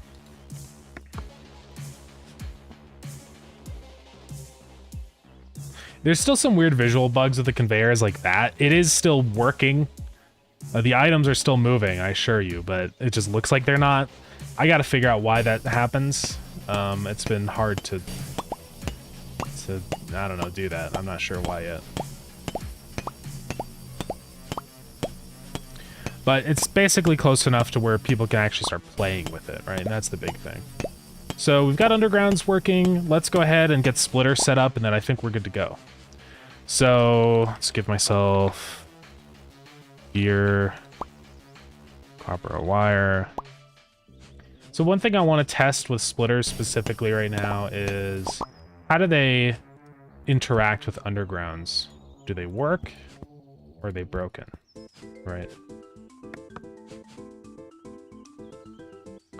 Looks like they work. And then if I add another line over here, do they split off that direction? No, they don't. Oh, it's because splitters don't work with the conveyors yet. But if I like split this off into 2 undergrounds, then yeah, we'll be splitting. Okay, so undergrounds and splitters are completely fine with each other so far. That's good to know. So we just have to get splitters working with conveyors, and then I believe everything is good to go. I don't think movers with splitters has changed at all, but let's just make sure really quick. Splitter goes there. So if I put some items in here, it should... Yeah, that works totally normal. Same like if I put some items over in here, it'll, you know, choose to split things. Okay. So that's all working as intended. So yeah, just conveyors with splitters, then we're done, I think. Splitters are kind of complicated. Didn't 50-50 while the wood was and the stone was going. So splitters don't necessarily split items if there's two inputs. Like basically what they're for is for cases like this where you have two inputs and one output, or two outputs and one input, but I don't think they really do anything when you have two inputs and two outputs, because there just isn't kind of a need to. I mean, we can see what this does. I'm not sure. Here, let's do one chest so we can just... Well, I guess we need to have two items, yeah. Dang it. Okay, and then let's put some items in here. Oops. So that's gonna split... Oh, duh. Okay, let's make them work with conveyors really quick, and then we'll confirm the behavior of these splitters, because it's annoying right now. Also, this is still outputting a billion things, because these aren't cached, so let's go fix that. Make it stop. Oh, also our other undergrounds don't have these nodes now, so we have to fix that too. We can get rid of that line. Started to lag my computer, help. Get rid of that. There we go. Yeah, we don't need this to say found anymore. Okay.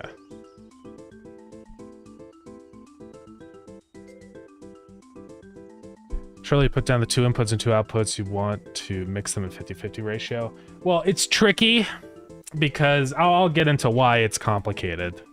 But let's quickly fix the splitters and then we'll go over that stuff. So, also let's, before we do that though, we gotta fix this line 2D node stuff. So, because that's not in the other underground conveyors right now. Yeah, you can see it's not. So we just have the one ray still? Yeah, we do. I just have to paste it in here, it's no big deal. Okay, done. So, over to our splitters. Let's get that working. Splitter. And this has got a whole bunch of stuff going on in here. We've got a million different rays. We've got ray out, right, ray out, left, ray in, right, ray in, left. Do we not cache stuff with a splitter? Oh. We're probably gonna have to change how the splitter works.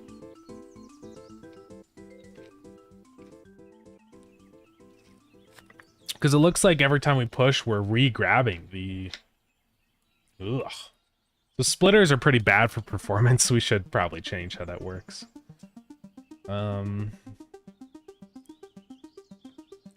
Yeah, you can see just how complicated splitters are and actually figuring out which item is supposed to be grabbed and outputted. It's really complicated. It seems like it's not that big of a deal, but it really is. And this is all the getting the objects and stuff. Underground cache. That's if it's a conveyor tunnel. The right one's full. Yeah, I mean, look at all this code for splitters. It's a lot of code. So hence the reason it's hard to make splitters reliable.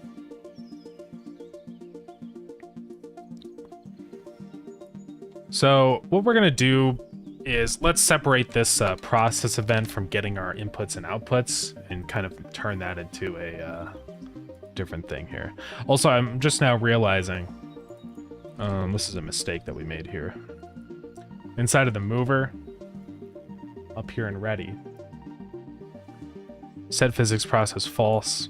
We only actually want to set physics process if we are the server, so let's do that for our underground conveyor.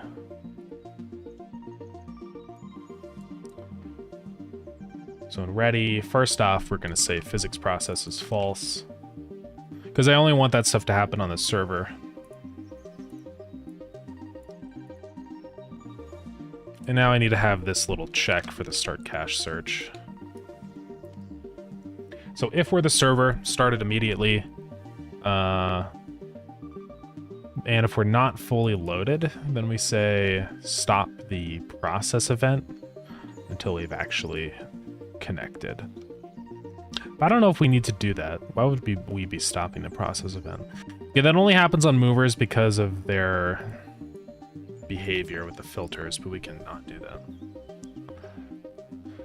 Make a 90-degree mover, then you have scalable splitters. It would be cool. I have actually been looking into doing a... It's technically in the game. It's hidden, though. A side mover that lets you put conveyors into the side of a mover instead of directly behind it. So we will be getting that working at some point. It's just not quite ready yet, and I need to get the other things working with the conveyors first, but we'll probably look into that. I think it'd be a case of get next item from A or B, alternate, put next item in X or Y, output alternate. I mean, it kind of is, but it's just the fact that I need to know, like, you know, are these items, is there an item ready to grab? And then depending on that, which it's just complicated.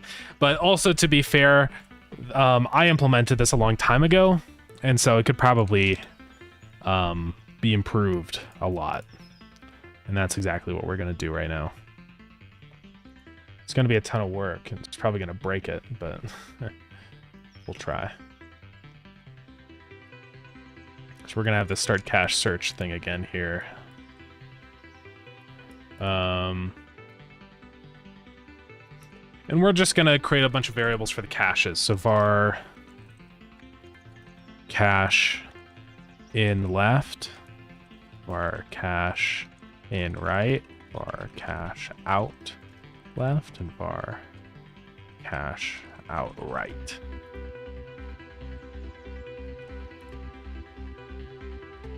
Okay. So now all this stuff, we're gonna have to have 4 here. So in left, in right, out left, out right.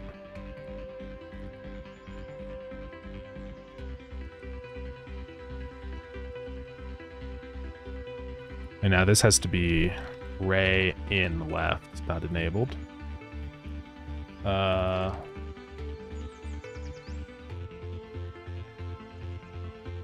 This has to be ray in right, dot enabled.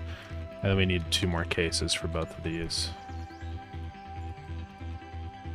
So this is going to be cache out right, cache out left. Then this is out left. Oops. Out right.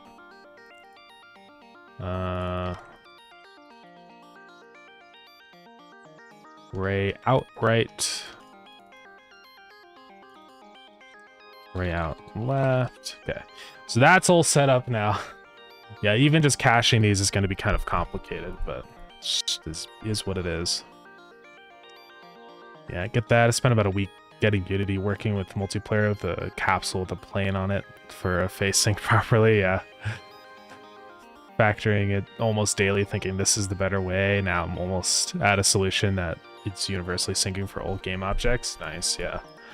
Yeah, don't even get me started on multiplayer stuff. It is so much, it's so complicated. Okay, so the physics process now will be where we actually do our caching. And I think that'll greatly simplify our code down here of what we need to grab and when. Because I think, what is this function? This is trying to push an item. Oh. So the other thing is just grabbing an item. Okay, I see. It's complicated. There's no functional difference in a splitter and a chest and 2 movers. No, there's not really. It's just a nice, easy way to have a split in your belt, like, in line.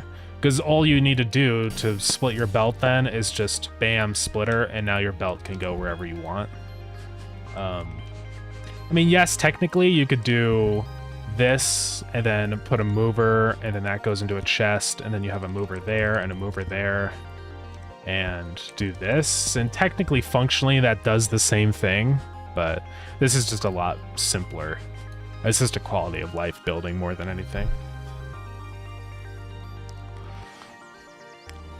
I hope I've been good code, Banana. Even you a bottle of wine in for now. I gotta get the... Yeah, sounds good. Get some sleep, get some Z's. But yeah, thanks for popping into the stream. I appreciate it. Yeah, appreciate all the help and stuff. Catching bugs and whatnot. So yeah.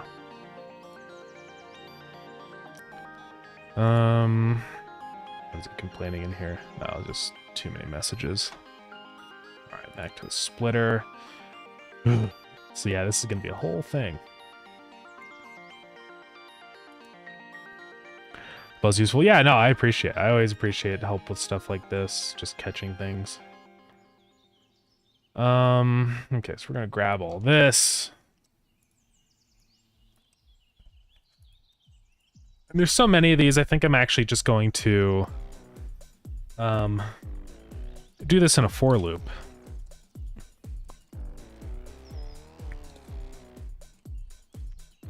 Then we're gonna say var ders is, it's gonna be an array of dictionaries. So we're gonna have array is array out left, all this stuff.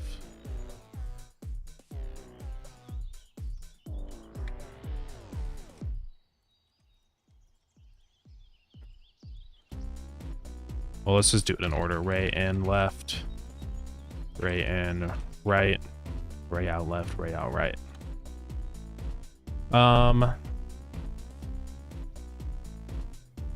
So that should kind of fix that.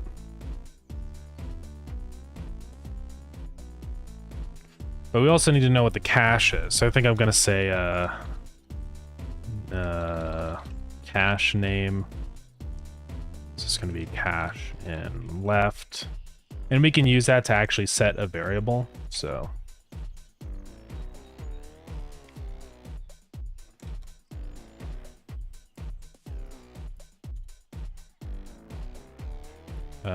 cache out left, cache out right. Whew, okay. And we'll say all that on ready.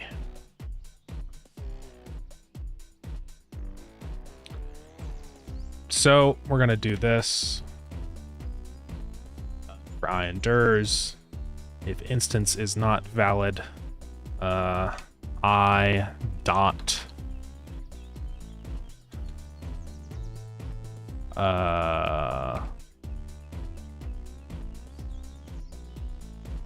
let's see, I think we say get. And get, I think, yeah, we pass in the string as the property name. So if that is not a valid instance, now we're going to check all of our stuff. Okay, this is going to be a lot of code. A lot of getting this to work. Is there any chance of adding switching logic, like press button, force only left output, or only right, or both? Yeah, Factorio kind of has that with the output and input priority. And it is definitely useful. I don't know if I necessarily need input priority, but I definitely find myself using output a lot in Factorio. And it's something I kind of would like in Starground also. Because it's extremely helpful for having like overflow stuff. Because let's say you want one lane to always be full, but then if there's too many items, it goes to the other. That's basically how it would work. Because you can do something like this, where you have like your splitter over here, right? And it's got two lanes. This is one, and then this is the other. And then you have one coming in or whatever. You could have like output priority set to left, so it'll always primarily go to this lane. Otherwise, if this lane is full and can't be outputted to anymore, then it goes to this one instead of the even 50-50 split that it has right now. So maybe we can do that this time, since we're doing all this crazy reworking of the splitter and stuff, so we'll see. But yeah. Can I say set? I have to figure out how that works. Set. Okay, string name, then value. Cool.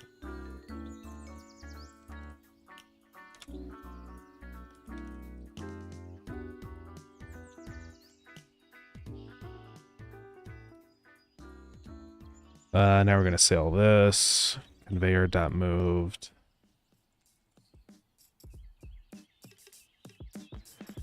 So I don't know how I'm gonna figure this one out.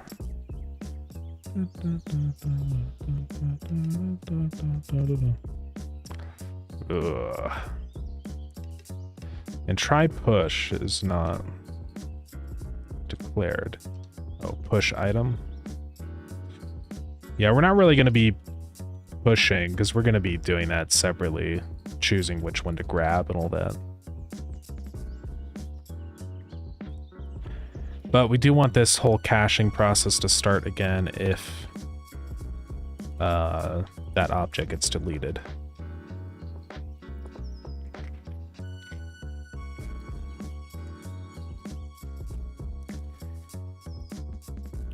So Ray in left, Ray in right.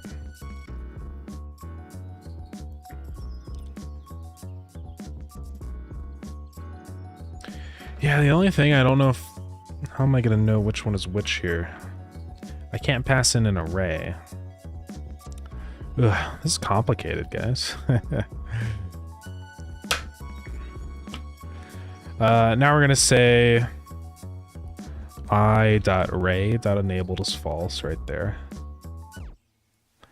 And we're also going to say var array object is i.array.getCollider.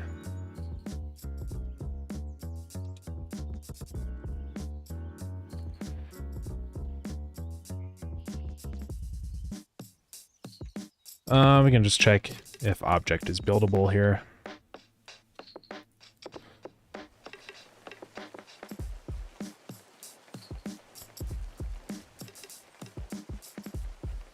I guess we actually do that there. Then we get our array object.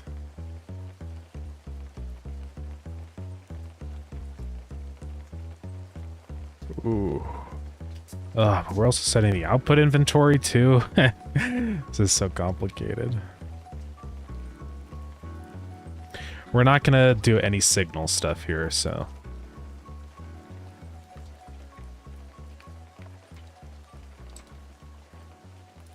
And this is gonna be i.array. Okay. So we got an ad starting here in a minute. My apologies.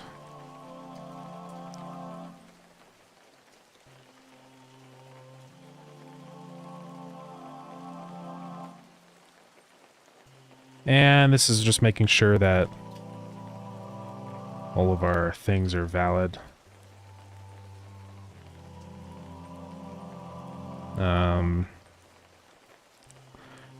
Set that back to false. So we're going to have this set as array cache in left. Cache in right, cache out right, cache out left, cache out right. So right here, obj out, that's going to be our cache stuff. We're going to say I dot, basically this right here, is equal to our array object.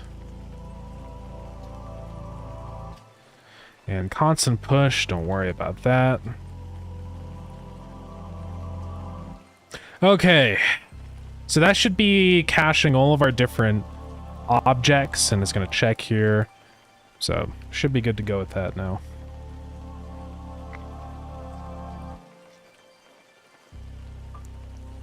Now, this code for grabbing items is going to have to significantly change. So, yeah.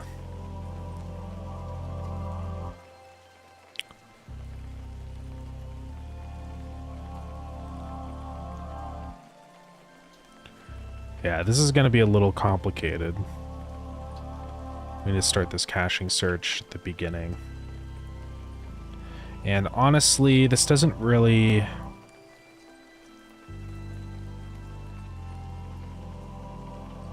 we don't really need any of these variables. Well, we might. I'll leave it just in case. Anyways, now when ready, after we do all that stuff, we say start cache search. as long as we're the server.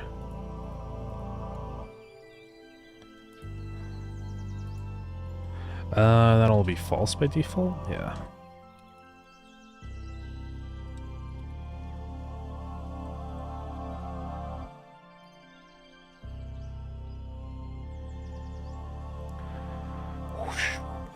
It's just so much code. So much. It's so complicated to do this.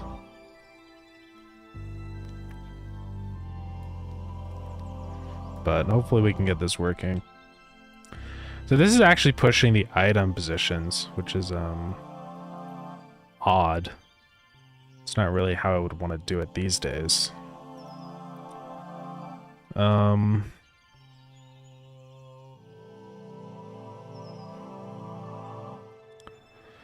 Yeah, I might actually change how that works. We'll see.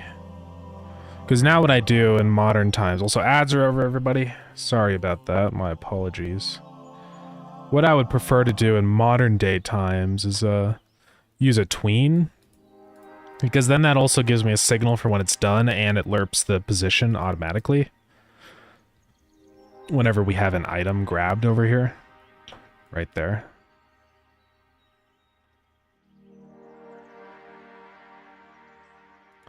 Yeah, so we'll probably do that.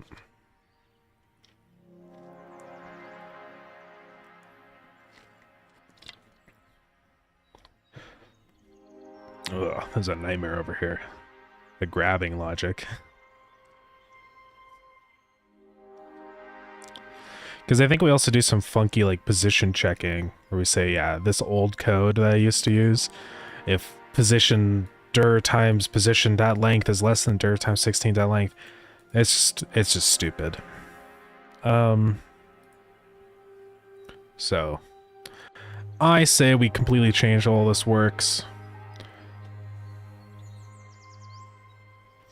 Basically on add item, what we're gonna say here is just if result is true or whatever, and we run update, that's where we run the tween. Kind of like what we do in the mover now these days. If I go to just update right here, it does this tween property.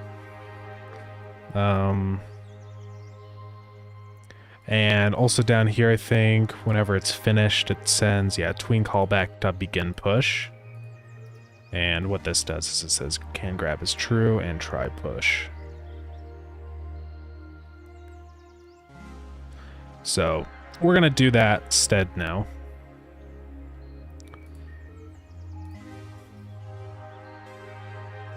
So to the splitter, whenever we are adding an item, or really an update,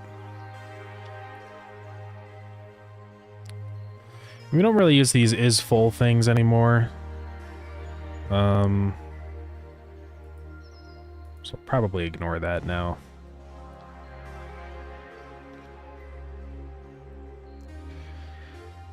So this is setting the initial position of the item, which I think we still do over here, don't we?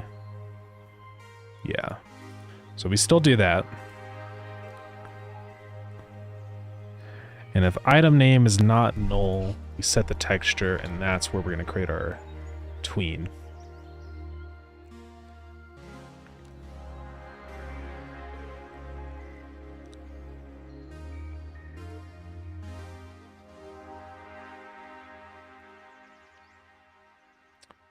And right there.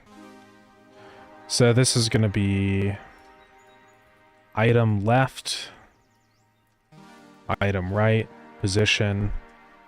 Final position is going to be this, just left offset.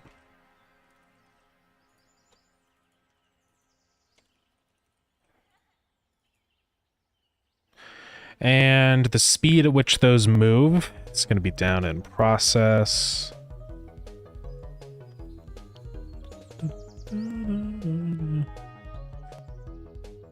Basically, it's this.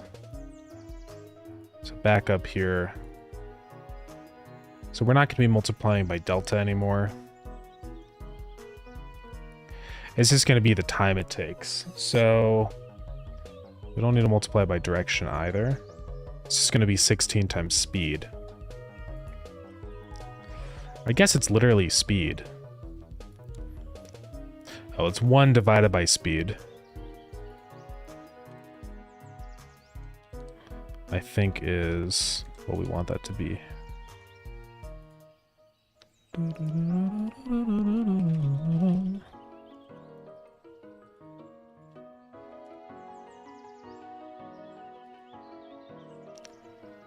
Yeah.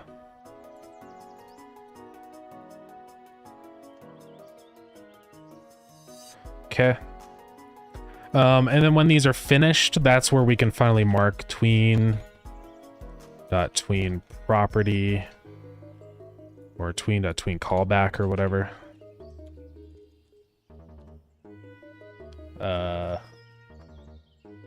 Set can just set item finished or whatever. Dot bind true. Sure. And then down here we have function set item finished. And this will have left.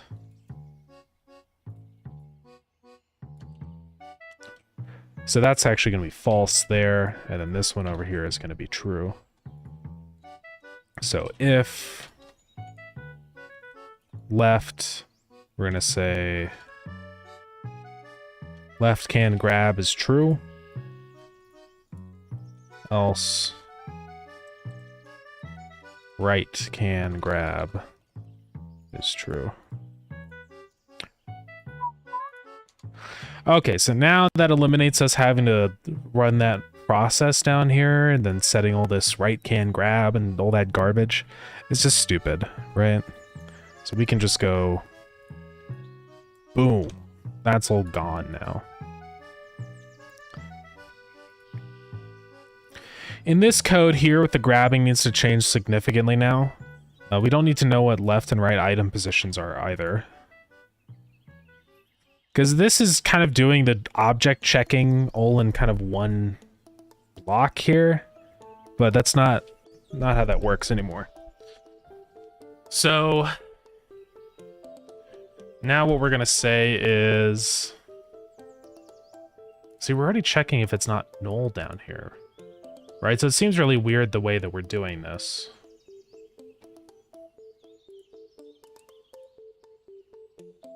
Oh, well, that's a different... Okay, never mind.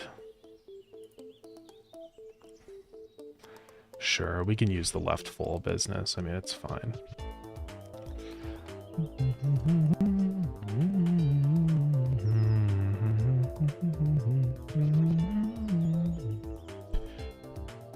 I think we would just set that here, honestly. At index. So we can just say... Slot 0 is always our left, right? Slot 1 is always the right. Just keep that as a convention.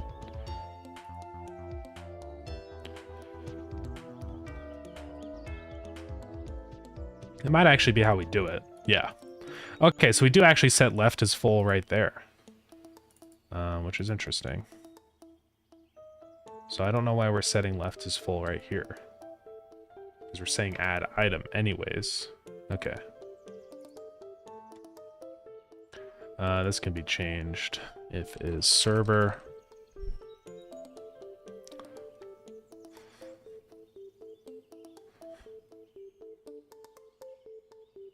So this is basically saying try and push an item if we either have an item in the left or the right ready to be pushed, right?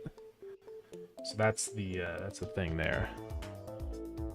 Okay, now let's simplify all this code because it's a nightmare.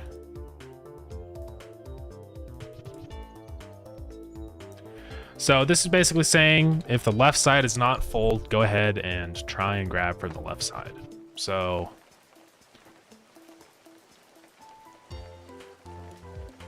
we're gonna say here, we're gonna be using the cache. So we already know all this stuff for the caching. We have to check this in our caching.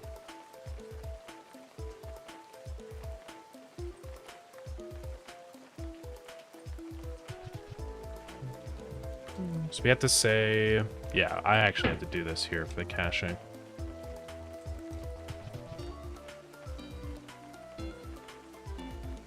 We're not checking for conveyor anymore.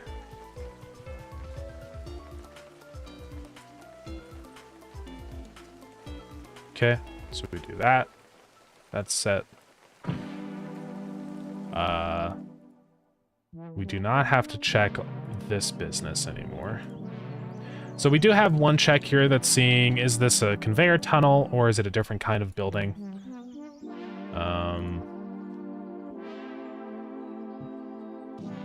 That's fine.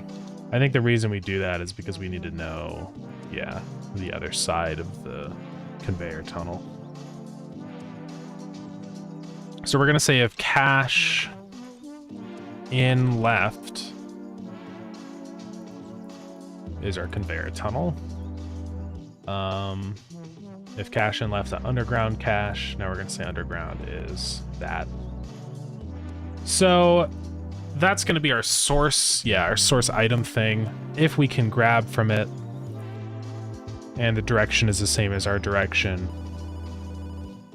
If the inventory is not invalid. Okay, so that's good. So that's going to grab the item from there. Now we're going to say otherwise, if we can grab it and the direction is the same. That's going to be the building inventory.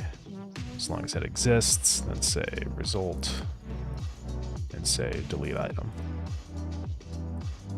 Now, the only issue though is that this doesn't take into account grabbing from a conveyor. So we're just going to run another check. If cache in left is conveyor data,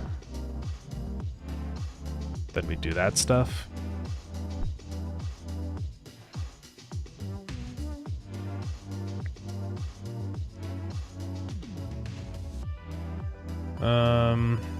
Okay.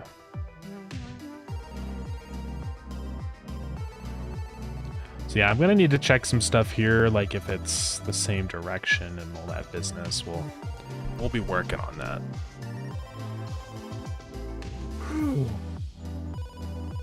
It's a lot of work. I thought the splitter was gonna be easy, but now I'm realizing how old and ancient the code is. It's like, it's actually gonna be a lot of reworking, but it's fine. It'll make for a more stable and performant splitter, so. All right, so if we're conveyor data, we're gonna go ahead and, how do we do it in other places, right? Where we grab, like try pull. This is what we do. We're not gonna return.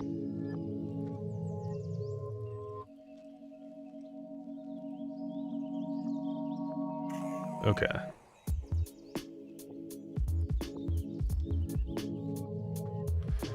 So if progress is 1, if we are able to successfully add an item. Add item also here has an index. It's 0. Then we remove item, cache in left. Okay, so that's our code there. Honestly, instead of having to duplicate all this code again, I'm probably just going to do a for loop and have all this stuff set like we kind of did with that other one, right? I don't know, it just seems easier.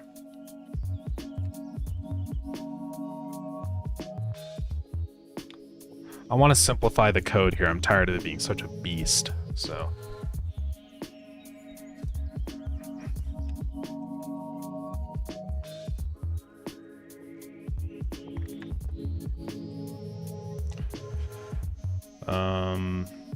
Okay, so now we can just use this one. So we're gonna have a couple things like the cache. That's gonna be cache and left.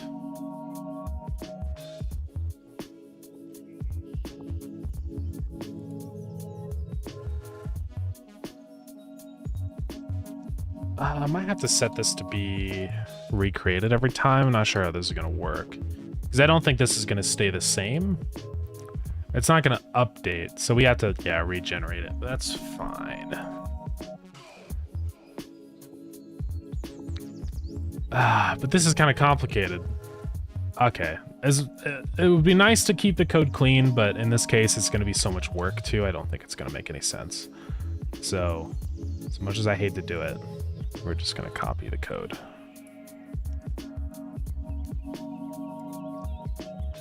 Idle that stuff. Paste it again.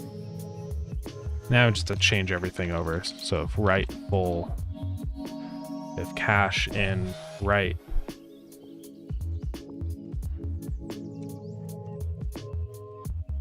A lot of this is just a matter of changing the name to a cache in right. But there's a couple things we have to do, which is like when we say add item, now we have to change our index from 0 to 1. But I think that's it. So yeah, it's probably a little easier just to do that instead of making a for loop for it. Okay. How much of this is a rework? This is a pretty big change here. Yeah,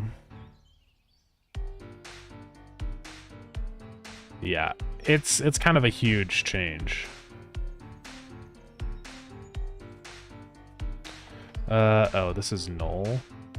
Right, we're gonna have to make sure that both of these are actually valid really quick. And is instance valid? Cache and left.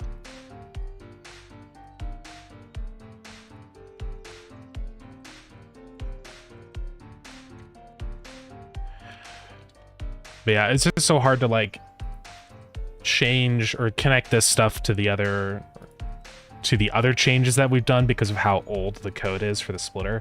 I mean, really, I got the code working and then I kind of stopped changing it. So it still uses like the old way I move the items and stuff. I used to manually in the process event say, okay, item is here plus a given position and now item goes over here. Like, it's just stupid. So now it's much better though. I think it'll be fine. And I set the can grab stuff. And then in here, it should be setting can grab back to false. Or on delete item. Yeah, I need to say left can grab as false.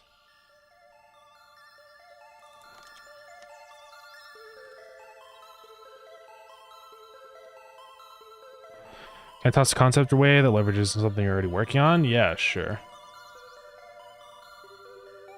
Okay, that should fix that now. Okay, splitters are gonna be wild. Let's restart the game though, because that was an enormous change. It's probably gonna not work if I don't.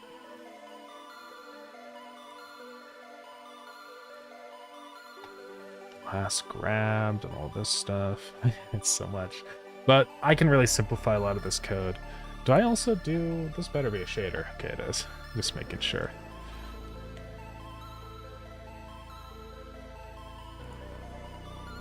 Let's try this.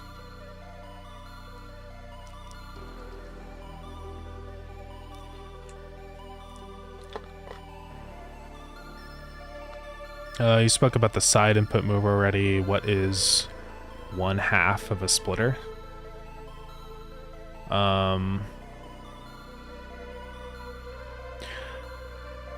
you're saying it would almost basically be just a splitter? Is kind of your point?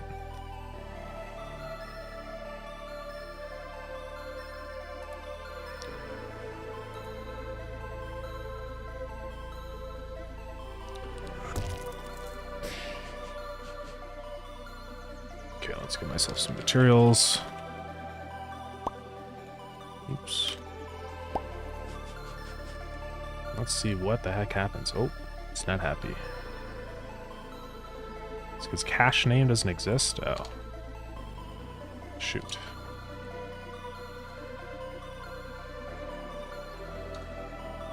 No biggie. Change that. Should be fine now. Ah.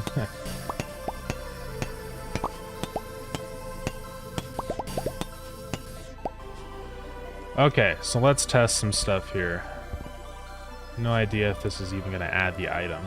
So really what we're looking for right now is the ability for the splitter to add items to itself. Let's see. Okay, so that doesn't work.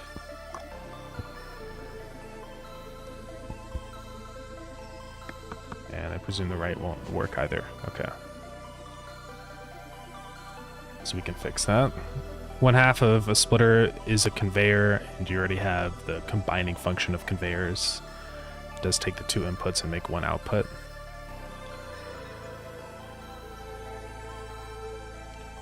There is a conveyor. Yeah. I mean, it's... Are you basically saying, like, just copy all that code over to the splitter? It is a little different because splitters have... Their behavior is not quite the same.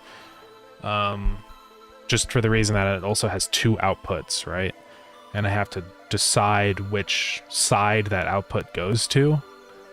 So that is kind of one of the differences here. Yeah, this should work. Let's say if add item.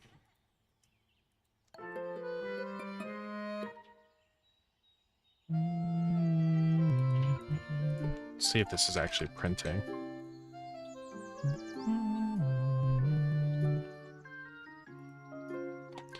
So it's not printing, which means it's probably not grabbing those as the cache. Oh, the issue is probably because I'm not doing it right. Yeah, what is distance? Why do I have distance multiplier on the splitter?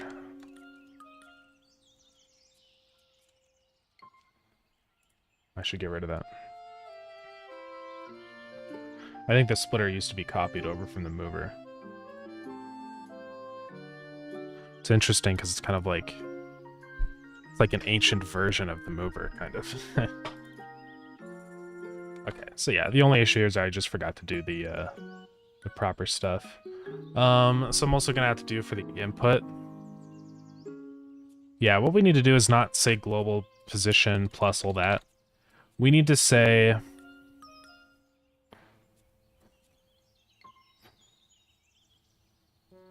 let's see.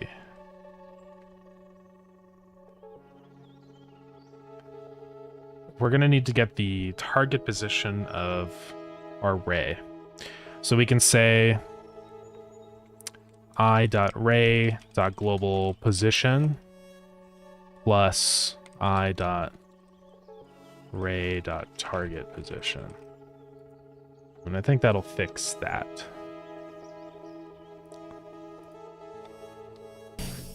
Oh, it looks like the items did go in. Here, I didn't get to see it happen, though. Rock? Whoa. Okay, so that's working now. Looks like splitters are properly pulling in items into their inventory, so that's good. That's kind of the first step of getting this all to work. So now the next thing is just choosing how they output, and then once that's set up, splitters should be working. We'll still have to make sure that they're working with the underground conveyors and stuff, but I think they are. Because I didn't really technically change much. Let's make sure, though. We've broken those, so it should start looking for a new cache. And if I do that, put the mover going in, should work. Oh, it's got an item in it, though, so let's get rid of that. Yeah, boom, item goes in. We're good, me. All right. When effect, you abandon the 1x2 splitter and migrate the function of taking one input and splitting two outputs to a mover and a side mover. I mean, yeah, you can. You would have the side mover. Yeah, then that would go out to... Yeah, I mean, you could essentially achieve the same functionality doing it that way, but I'm probably not going to get rid of splitters just because I do think it's still more convenient to just plop down one building that just kind of works, you know? I mean, yeah, if you had the side mover, you could do this, where you have a mover, and then that goes into... let's see, how would this work? Because you would need to say... I guess you'd do like this, where you have a conveyor. I mean, technically you could do... No, that doesn't work either. Well, the side mover would only still have one output, so it would be kind of complicated. I don't know if you could get a perfect splitting happening. How would you do that? Let's see here. because you'd have a mover. The way the side mover would work is kind of like this, where you have 2 inputs into the mover, like this, and then 1 output, right? That's how the side mover is gonna work. So if you have 1 conveyor and you want to split it into 2, you need to do... Oh, because, yeah, you would have to have a chest to make it work. I think that's the only way this would work. You'd have to do this. And then you could have a side mover like that, and then another mover. And this is how you could do it. But, yeah, I mean, it's kind of a lot. It's a lot of extra stuff you have to place down versus just 1 building, which is the splitter. So, I mean, yeah, technically it works, but I'm probably going to keep the splitter in the game. Also, because if we remove the splitter, it would corrupt everybody's saves. Like, they'd have gaps in all their conveyor belts everywhere, which I imagine would be pretty annoying, because you'd have to completely rebuild your factory. So, but yeah, I think it's fine. I think it's all good where it's at. And this is almost working. I mean, we've got the inputting stuff done, which is a huge part of it. So really all that's left is just now cleaning up the outputting stuff. So, which it should actually be like calling right here. Should be calling push item a bunch. And this can be extremely simplified now because of how we're doing all the other stuff. Yeah, the way this is set up right now is pretty atrocious, so...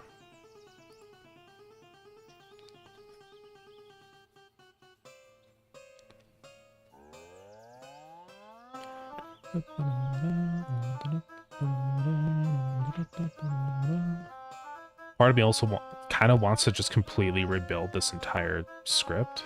I think I might.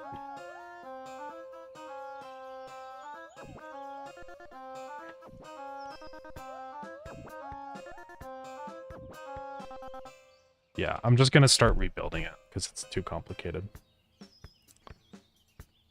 So, yeah.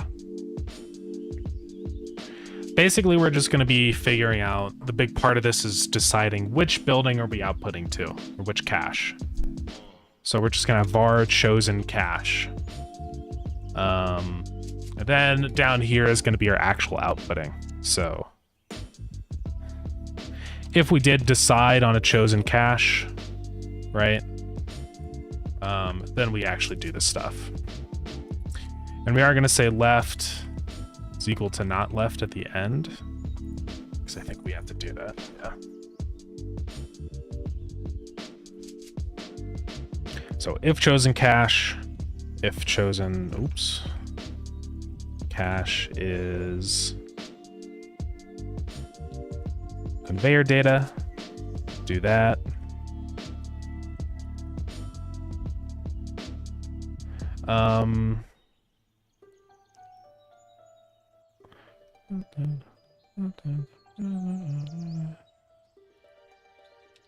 We will have to figure out how it works with a splitter, because splitters can go into splitters.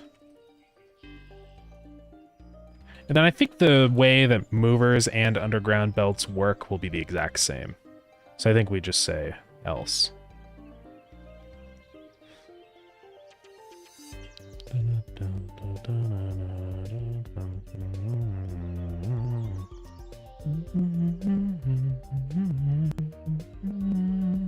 And we also need to decide what the input index is as well here, I think. So, which is, I think we just do this here. Just choosing what the index is, then item. Yeah. So var input index, we'll just say 0 by default. So if chosen cache dot add item input index, then we say delete item from input index. Yeah, that should work.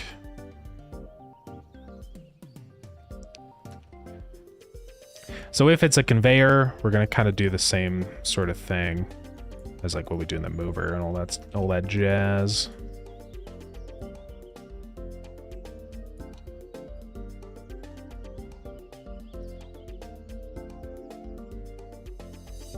Okay.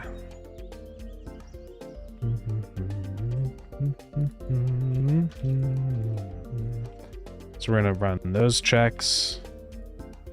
Okay. We'll hold off on splitter stuff for a minute.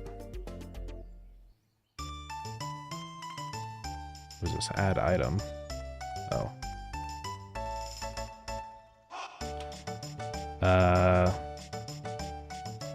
Oh no.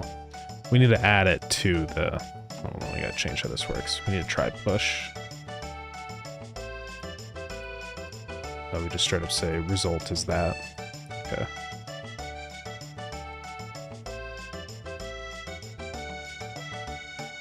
So if we're able to add to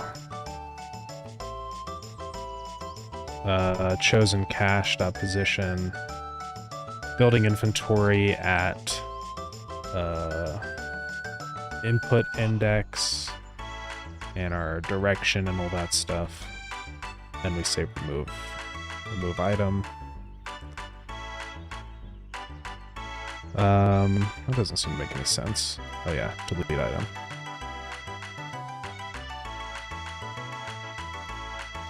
At our index. Okay. And we won't return. So that'll work for the conveyors. Yeah, still a bunch of stuff we're gonna have to figure out here with this try pushing, but I think we'll figure it out. Chrono Trigger fair theme as unexpected, yeah.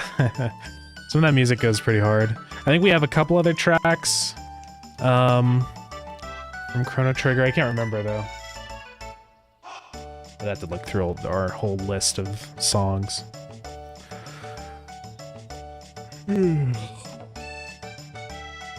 Okay. So let's decide what cache we're actually going to be choosing. So we're going to be alternating between left and not left. This is kind of where we do it right here, basically.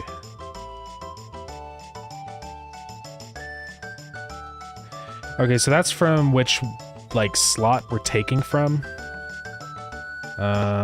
Yeah, which is our input index, so we can figure that out. And this is where we actually swap our item thing. So I wonder why it does it like that.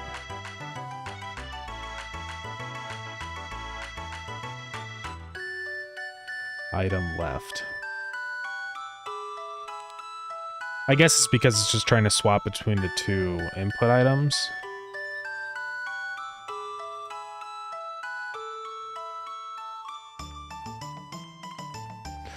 I might just make that the opposite of whatever our output is. Probably seems to make the most sense.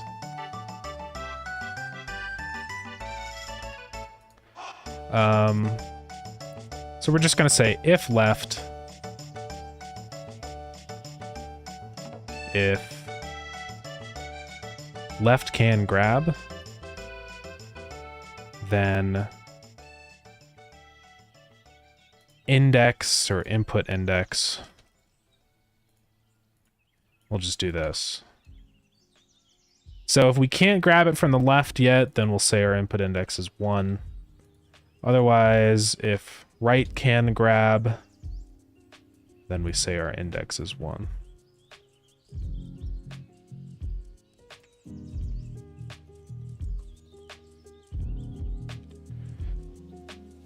So we've calculated our input index of which one we're going to grab.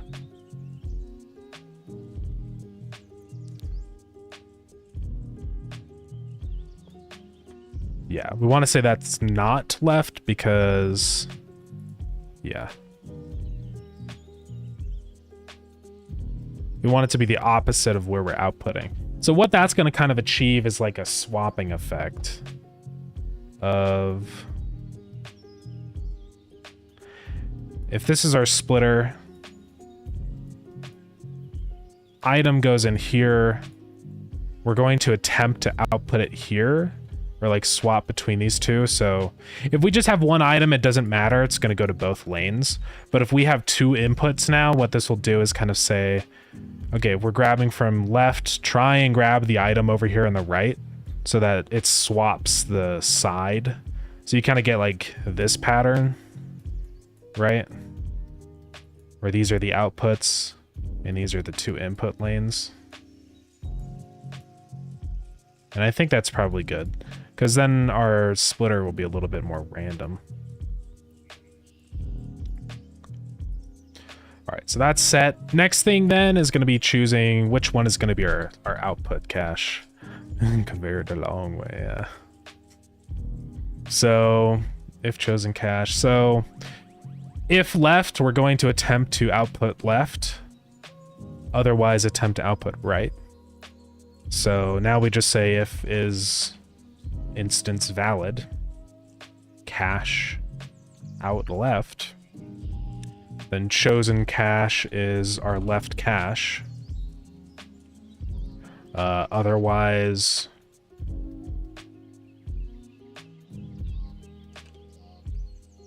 chosen cache is cache out right. And then now we're just going to make sure elif is instance valid cache out. Oh, we also have to make sure on a couple other things here. Because we always have to make sure before we set it that the actual cache we're setting it to is valid. And then just the other way around. So we're just going to say, just copy this code. So if cache out right, set it to right. Otherwise, if the left one, do the left one. So there is a case in here where it just can't find an output, and that's fine. So yeah.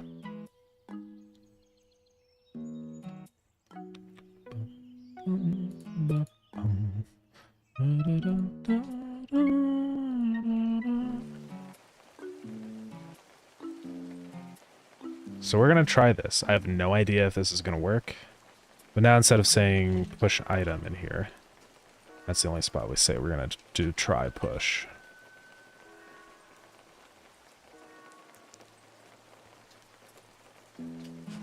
Okay.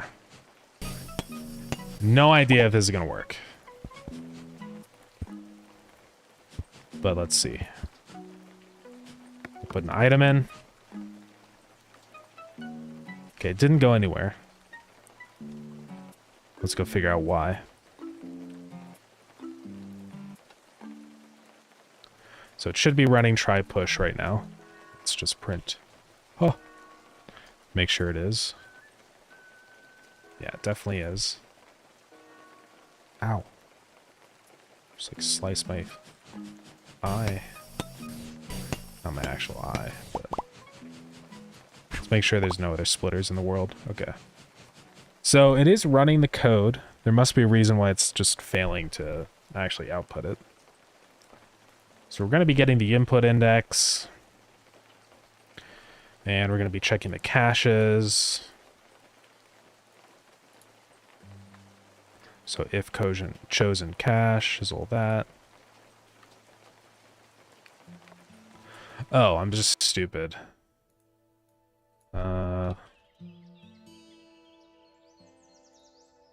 That's probably why it didn't work. Because I'm a big idiot. Oh. So that one went to the left. This one should now go to the right. Ooh. Let's check like a bunch. That's working. So yeah, the code on this splitter is so much more straightforward now that we do like the object caching.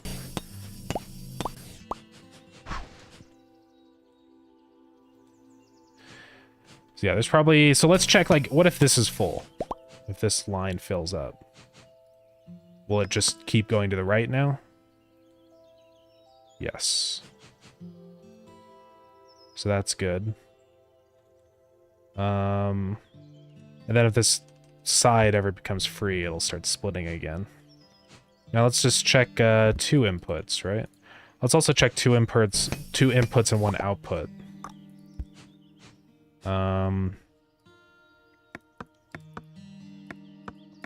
Here, let's just give myself a bunch of items. Let's give myself 200 wood.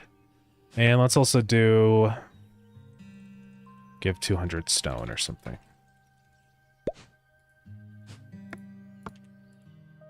So this should be like randomly like swapping between the two. Yeah, so we can see that's working. Cool. And then if a new line opens up, what happens here? Okay, so that is an issue. For some reason, it's still just going to the right. It might actually be because the cache on the left here is actually still invalid. I think that's what happened. So I think we just had an incident there where it's not searching for the cache.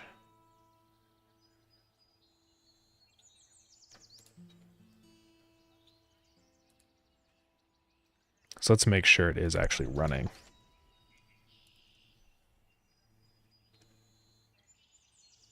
Yeah, so it's not running. That must be why it didn't work. So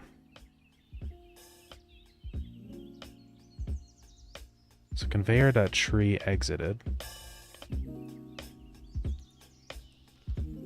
Should say start cache search. Same with the array object down here.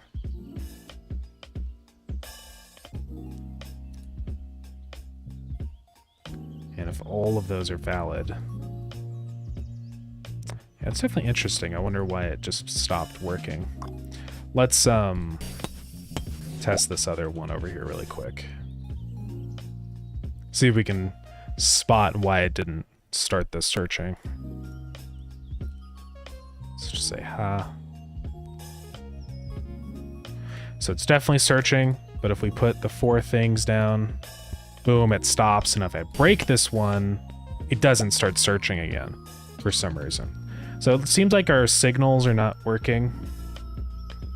And I think it's because, yeah, I think that's why. So we're gonna have to figure out, like, we're gonna have a true or false array or whatever. Because I need to figure out all these things.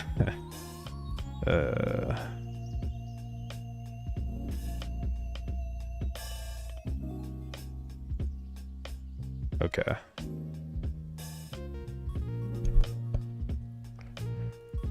I think that's the only place where we run start cache search. Other than the very initial one. Yeah. So we had to say .bind on this. .bind I.get. And we're going to have to do this a lot.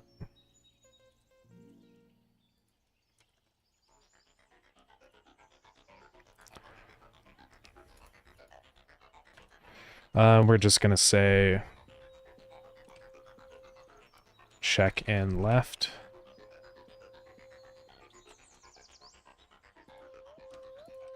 Like that.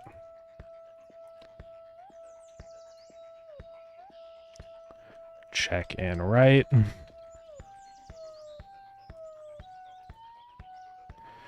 Oh, well, actually, we could just say this.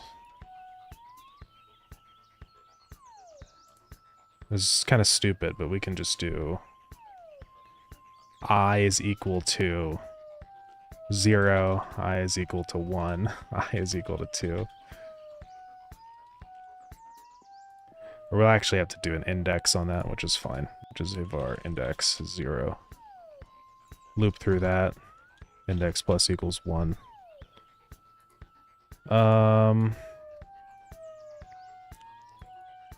That'll fix that.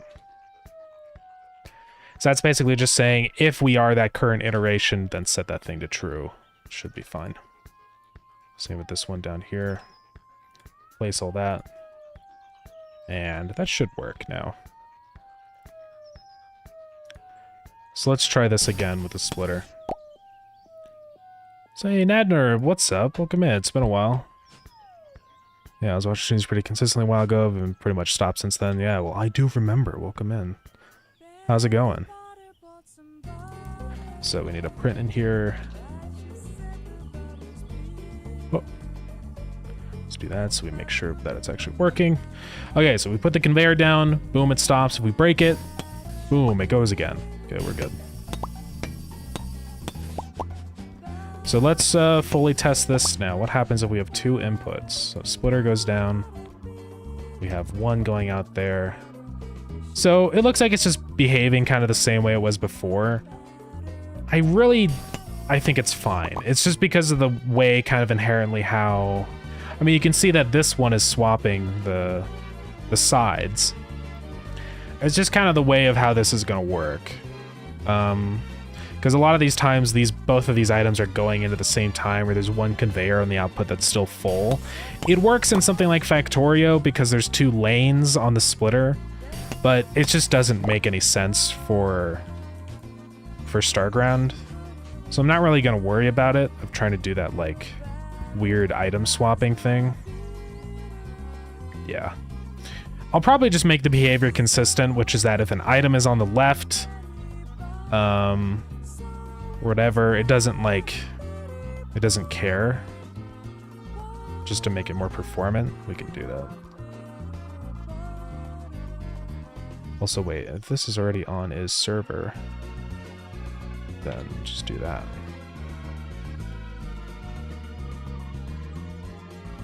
Yeah. Pretty good. Life's been going well. Nice, nice. Good to hear.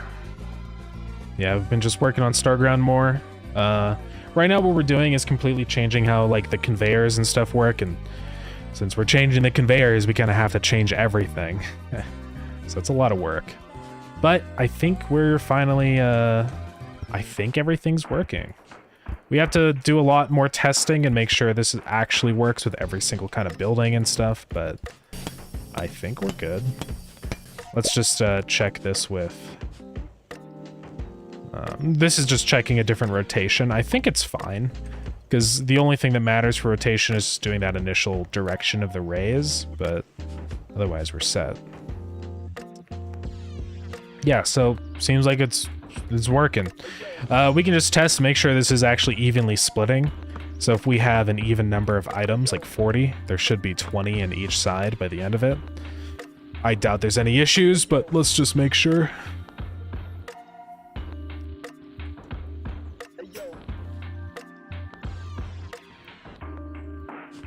Yeah, I don't think splitter into splitter works, so that's the next thing that we have to work on, is being able to do that.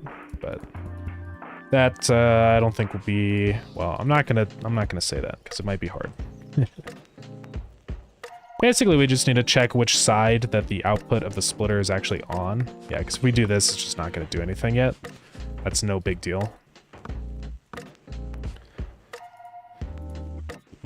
Yeah, this is so much more simple. I mean, look at this code. It's like, I don't know, 30, 40 lines versus this beast up here. Look how insanely big this code is. It's just so complicated. Look at this. It just keeps going forever. So yeah, I'm definitely glad that I finally decided to go back and fix all this stuff, because it was just a nightmare before.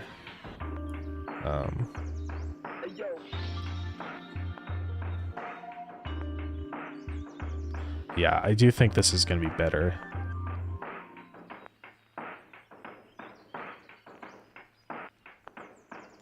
Yeah. Alright, splitter and a splitter. Let's make that work. So, basically all it is just figuring out which side of the splitter are we on, right? Are we going to be putting it into the right index? This is what we're doing right here, right? So,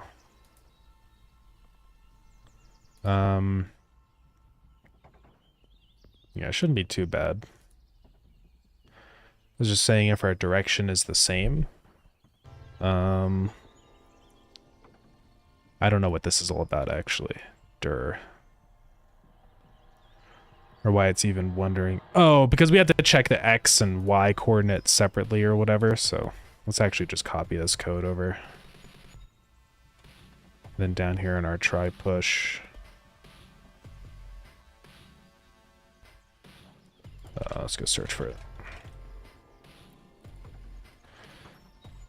So if we are a splitter, this is where we do it all.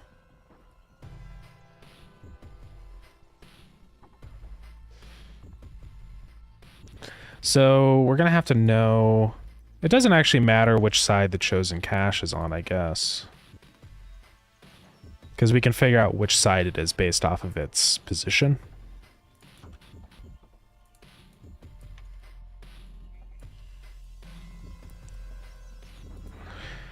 Yeah, so if direction is 1, which is down, or it's up, then we're going to be checking...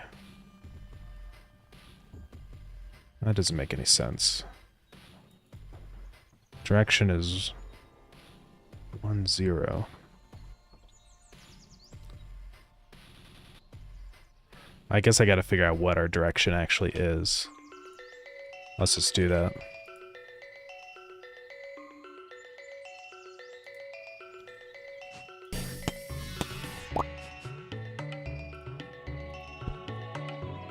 Doesn't seem to be trying to push anything in, which is odd.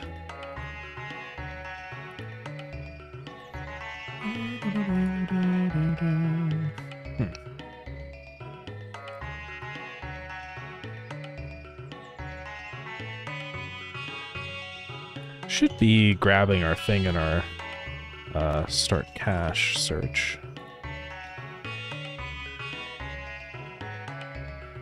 Oh, we're just not checking if it's a splitter yet. That's okay.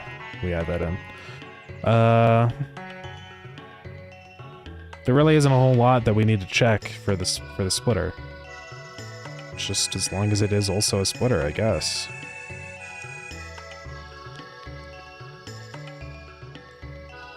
Yeah.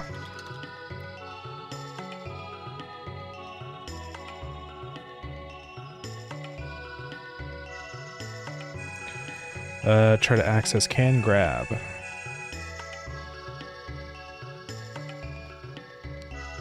Oh, that's for our input stuff. We don't want that, yeah.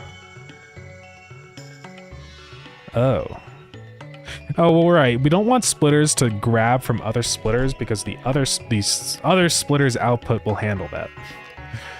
So we got to make sure that this is also, you know, that it's in or whatever.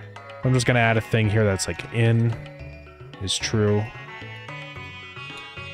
In is true. So now here, or object is splitter and I.get in. So we only want this to work if it is not a splitter.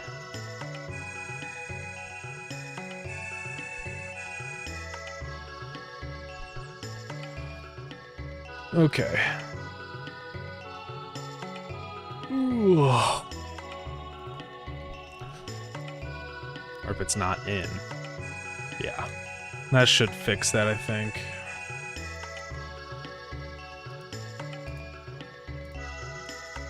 Just gonna keep complaining because it's already been set. Gotta restart the game.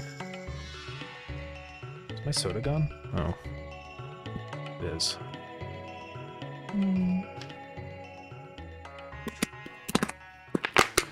Time to crush it. Destroy. Okay.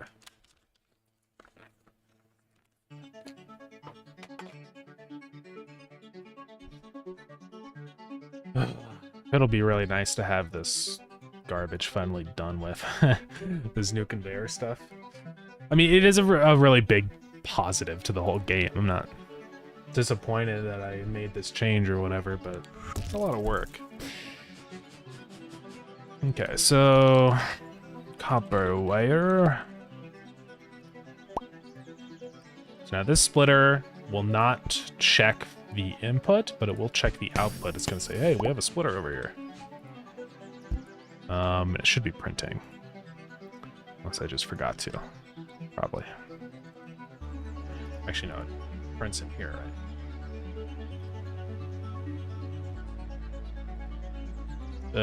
Let's just make sure that we're all good over here. Is there any more print statements inside of the splitter? Pushing, just that one, okay. So let's see if this is going to attempt to push into the splitter now. So we put a belt there, boom. Yeah, so it has detected the splitter and it's trying to. So yeah, we're good. Now, I think there's a actually more optimal way we can figure out this direction stuff, which is based off of, I think we can use the dot cross product or something. There's like a way to actually detect this better instead of having to use two if statements. So how do we do this? Actually, no, that's only works for direction stuff. That doesn't work in this case, but it's fine. Okay, also now on here, I want to finally print direction. It should just be up, which is 0 minus 1. Yeah. So I don't know why we would be checking Y position in that case. Doesn't make any sense. So here's what we're going to do. We're just going to have var splitter in left. It's true.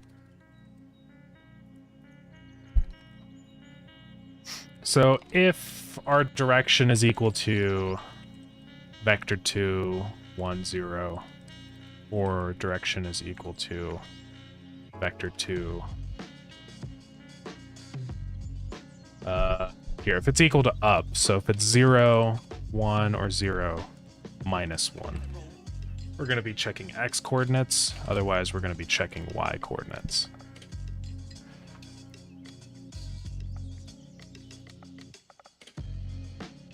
So if chosen cache dot global position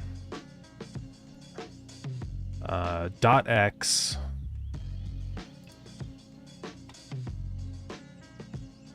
is greater than, okay,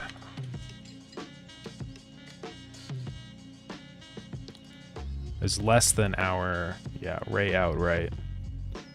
That's fine actually to specify that, yeah. I guess we need to know which side we're trying to push from.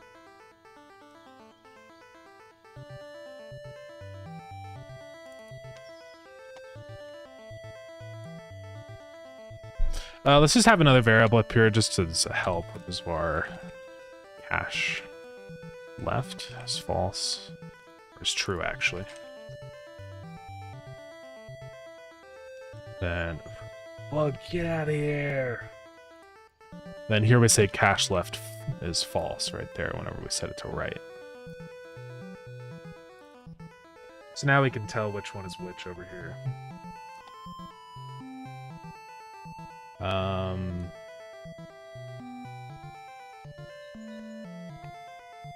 I mean, I guess we don't really need to check that. We'll just do this.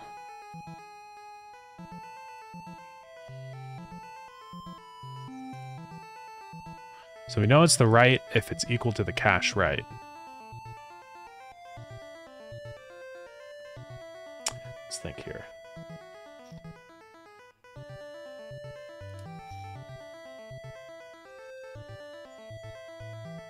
I know we can do this with like a formula, because what we can do is say chosen cache is equal to cache out right.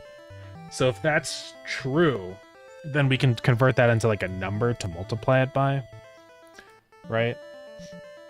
But it's kind of tricky because we need to know which ray or whatever, so I guess we could do this where we say var ray is equal to, how do you do that again? I never remember.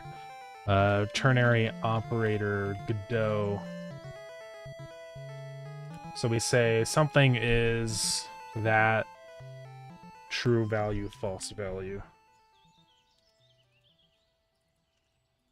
So that's the true value, and that's the false value.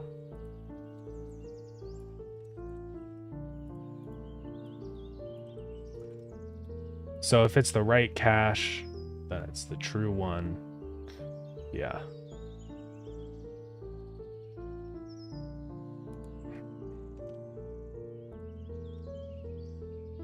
Does that not work? Truthy value if true condition, else. Okay, whack.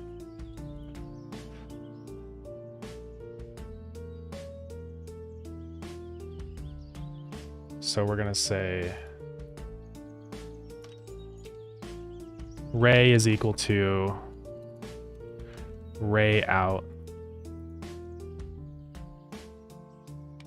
if this, else ray out left. Okay. So that'll give us the ray that we want. So now we can just cross-reference that to ray. Let's snooze that add. So it should be pretty easy. We're just gonna check if... Oh, but I guess it changes depending on whether it's the left or right. Because if we have... Let's do this. Here's our splitter. Ray right. And then another splitter. Hey, K-Mac, what's up? Welcome in. There he is. What's up, big dog? Not much. We're just working on splitter stuff right now, and we're getting really close to finishing up the new conveyor chain. We'll be ready in just a moment, but I just got to get this final thing working. I'm just trying to conceptually understand what's going on here.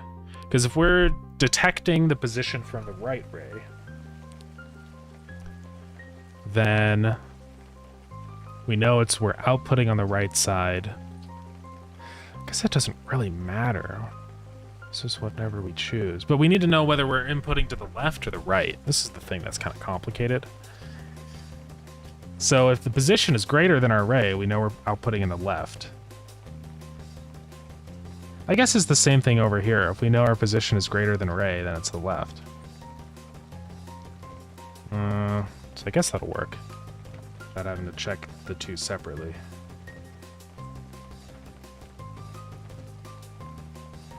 Okay.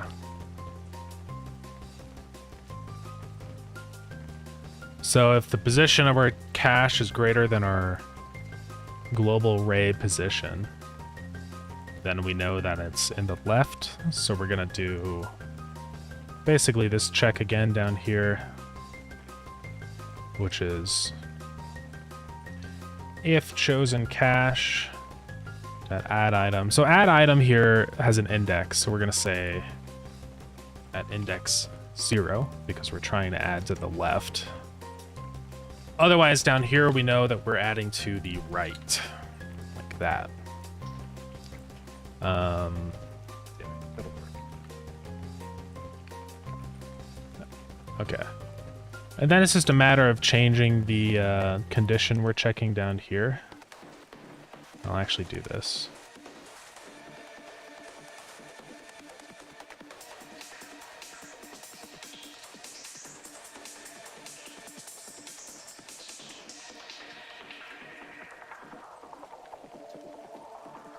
So global position dot y is greater than y.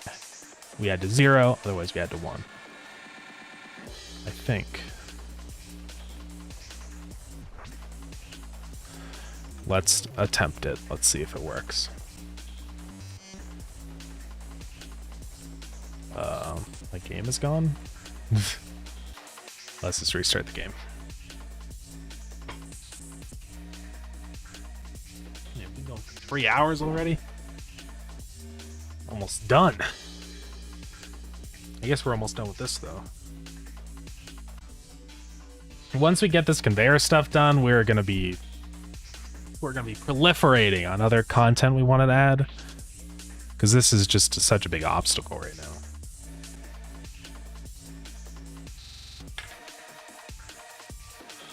Okay, let's test this out.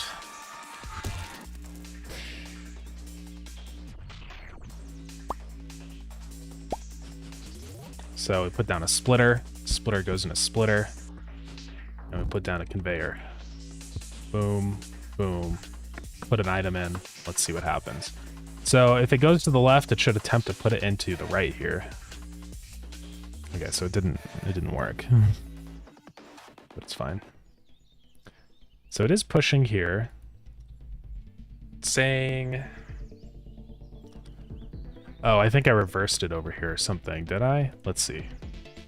Direction is one of those. We're facing up, so it should only be running this code. If the position of the cache is greater than our array, then we know it's that. Otherwise, we're going to be adding it to index 1. So it should be printing here. Let's see. So it is running that. It just seems like it can't add it to the splitter for some odd reason. Oh. I think I might be really stupid. Am I? Add item. I'm passing an input index as the item. Doesn't make any sense. Duh.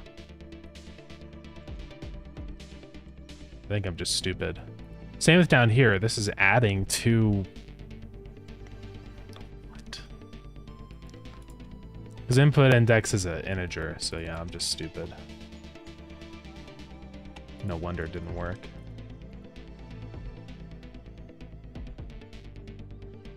And then delete item here has the index. Okay.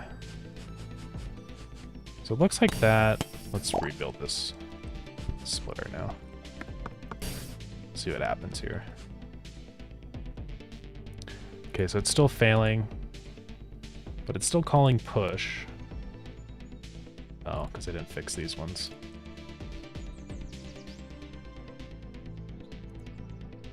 Oh, it added, so I think we're good.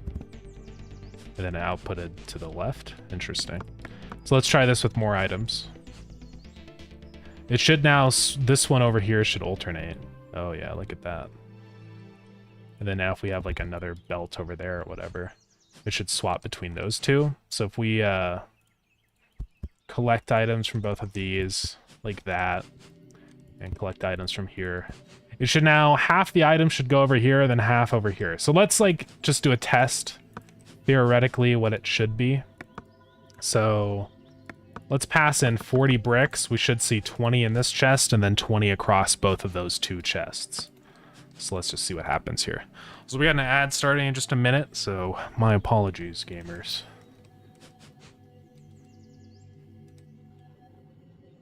Looks like it's working so far. And that's splitting off between those two. Yeah. It's looking good, guys. And we have to make sure that the splitter also works when both of its outputs are splitters and all that business, so we'll do something like this and just see if it kind of... Yep, 20 over there, 10 in there, 10 in there. Awesome. Works really well, actually. And this should also work all the other directions. There's not really anything that would be preventing it from doing that, so... But obviously we'll test it and make sure. So I want to test this if we have multiple splitters like this set up. I think I ran out of something. Give stone 99, give... So what if we have two splitters going out like that? It should evenly distribute all the items we put in here. So let's test that. Let's again put 40 items in there. Boom. Let's see what this does. Oh yeah, that seems to be working. Let's let it run up, see what happens.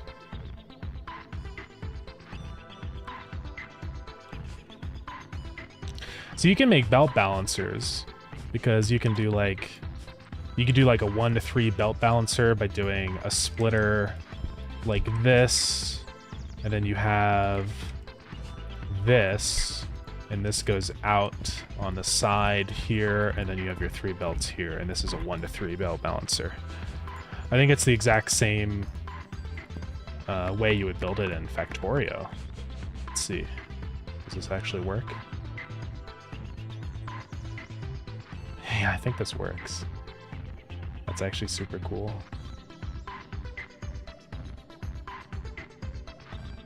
And yeah, you get the items stuck over here on the side, but that's just how that works. Okay, let's see. Is this all equal? 10, 10, 10, 10. It's looking good, guys. I think we possibly mayhaps be gaming.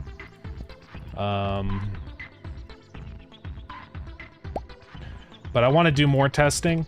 I mean, I think we're basically ready now to push this as an experimental branch so that you guys can start testing it too.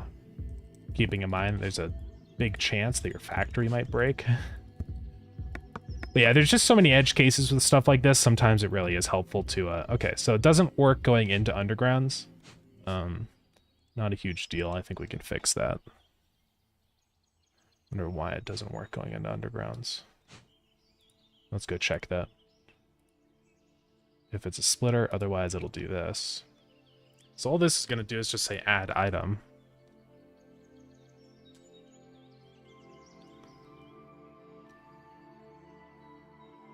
So let's go look at our underground conveyor. So ads are over, guys. My apologies. Wherever that code is. So when we say add item on this, it's just going to pass in the item. And if entrance and underground cache and item is null, then we say add item. Say if result, update it, can grab is false, return. Should be fine.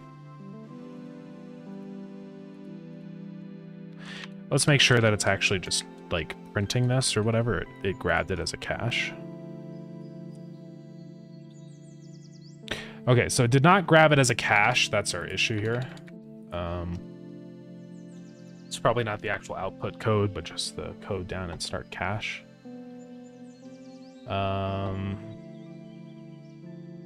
Why would I check if it's not entrance? What?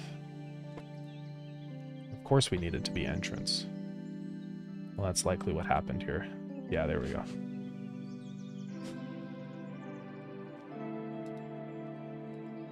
Sick.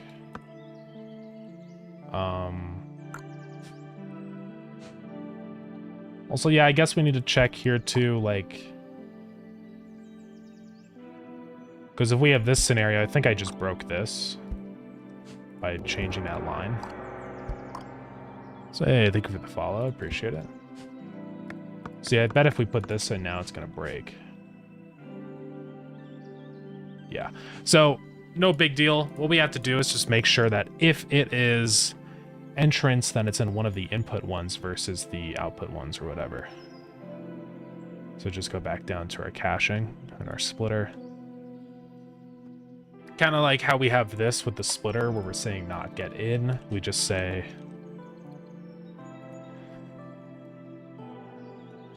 as long as it's a conveyor tunnel and...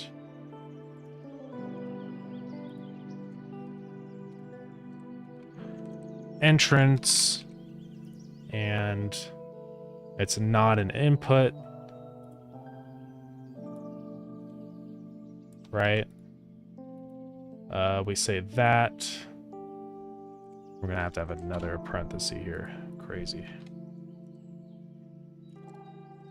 Or it's that.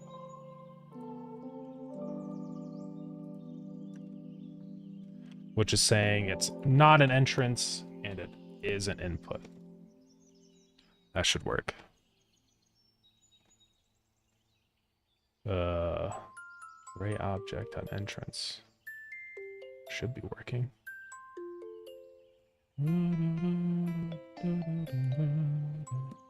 I guess I just need to double check if array object is actually valid. I mean, it should work. I guess we'll just do this.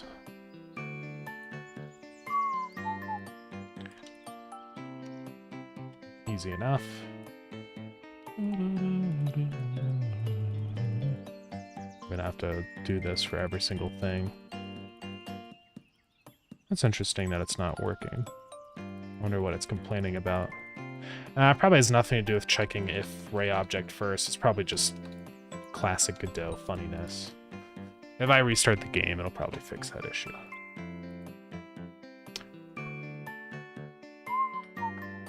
Because if you have an AND statement here, if this is false, the way that Godot runs this code is that it just doesn't even check the other part of the condition. It's just like a little performance optimization thing. But it also lets us do stuff like this where we say, is it that? And then we check the parts of it that would only work if it is that object. If that makes sense. So, yeah.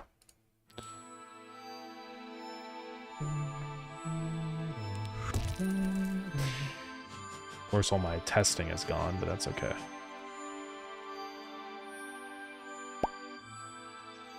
Copper gear. Oops. Alright. Oh, this is still crashing. Interesting. I wonder why.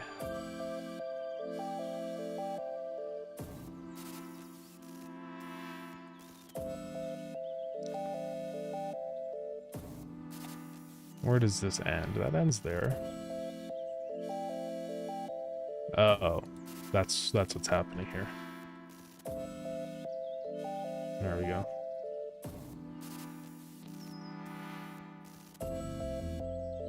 It should be fine there.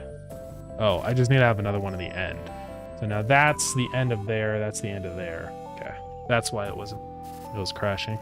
We're good now. Yeah, because if you check or, it does check all the conditions, because it has to see if any of them are true, so you have to be careful about that. Yeah, anyways, now let's check if these underground conveyors will work properly and stuff. I don't really have to do a belt there.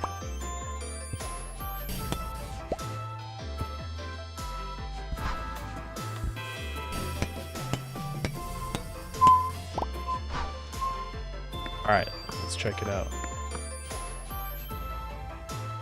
Yep. Looking good. Now the other thing we have to check is for cases where it shouldn't work.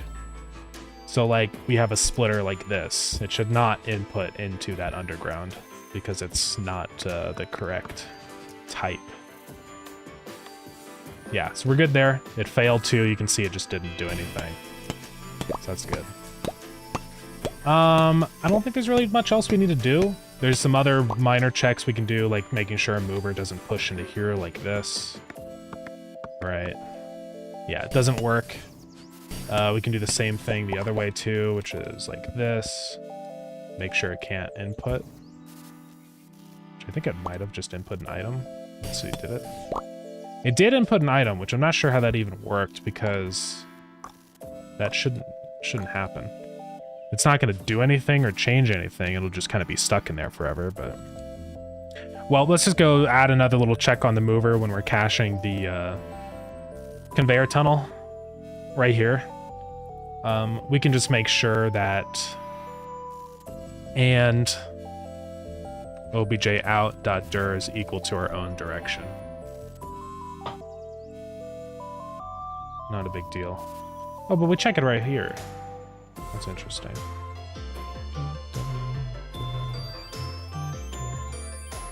Why doesn't that work then? If the out direction is the same as our direction. So that's just... that doesn't make any sense.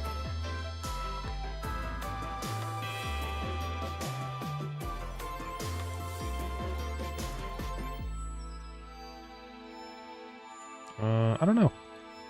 Long-range movers should also work because the code for long-range movers is identical to the code for regular movers. So they should be behaving the exact same way. That's one nice thing about, like, keeping your code standardized. Because, like, for example, me testing the undergrounds here or testing the splitters, I know it works for every single variant. I know if a regular splitter works in every case, the V2 splitter will work because it's the exact same code. The only difference is the speed at which the items move, right? And it's kind of the same thing with the long-range mover. The only difference between these two is that the long-range mover just checks these tiles instead of these tiles. So I know that all the filtering and checking and all that business will work. I still don't know why this is outputting one item in. It seems like it doesn't do it when... Here, let's try this. If we have this like that. Yeah, I don't know why it puts an item in there. That doesn't make any sense. Because it should be checking here if direction is the same as our direction. So, that's quite odd. Oh, and also I'm just straight up checking if it is an entrance here too. Oh, that's why.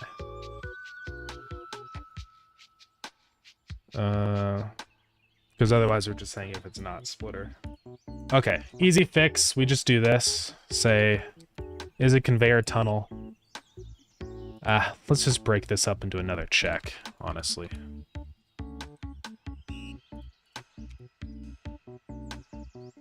It'll just be easier this way. So if it's a mover, check the direction. If it's this, if direction, and it's an entrance, then do it. Should be fine now. Couldn't do that garbage anymore. So let's make sure. Oops, placed it backwards.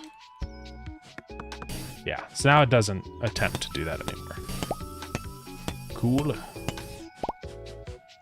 All right. There's also a couple other cases, but I don't think these are possible. Like if we do this and we put an item in, it should fail. Yeah, it didn't work. Good. Likewise, if we do the same setup over here where we have a mover going into the side of the underground, it should not work. Yep, we're good. Because it's doing the direction check and also the entrance check. So it can't ever put anything into the exit, and it'll only put things into the entrance if the direction of the mover is the same as the underground, like this. So that's all good there. So I think we're good to go. We can break all this stuff now.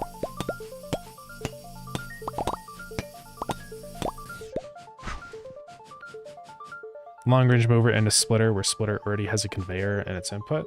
We can try that. So if you have a conveyor in here, and then you're saying, actually, I don't know if this is going to work. Because the way that this works is that the splitter is checking for the input here. So I think this will fail. But we can try it just to make sure. Let's see if I put wood in there. Yeah, it just doesn't go into the splitter. So I don't know. It would be complicated to make that work because it's just like the way the splitter works is that it's checking if it can... Actually, I don't even know if a splitter can go straight in or a mover can go straight into a splitter. Let's make sure. I'm not actually sure. Okay, yeah, that works, but not a long-range mover. Because the way that the splitter kind of works is that it's grabbing the items out of the mover. And so the only way that works is if the mover is right next to it. So the long-range mover does not work. I'm trying to think of how we could make that work, but it definitely would complicate the code for the splitter. Because we'd have to basically be checking, like... I guess we could check inside of the mover if we've cached a splitter. Then we run that check into the splitter and say, hey, I am touching you, right? Where I say, like, when I do that, the mover will be like, oh, I've cached a splitter here as my output. Let's go ahead and tell the splitter that I have done that, right? That makes sense? Because then we wouldn't have to rely on the splitter being able to actually find the object straight right there. It's definitely a whole thing, though. I mean, because we can look at our code. Because the way it works now, it's just going to loop through there and check the input and all that. I guess I could check that. We could just have a little if statement for when we cache something from the mover side and tell the object here to do it.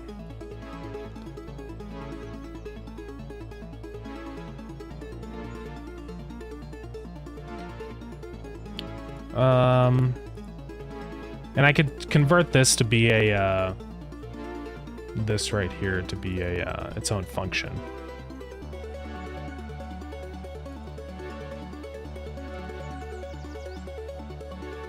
Yeah.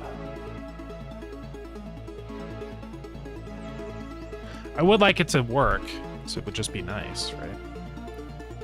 So maybe we do that. Cache.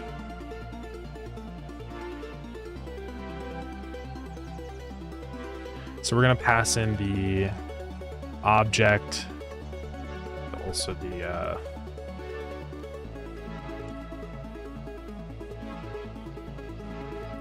I guess we just pass in the cache variable.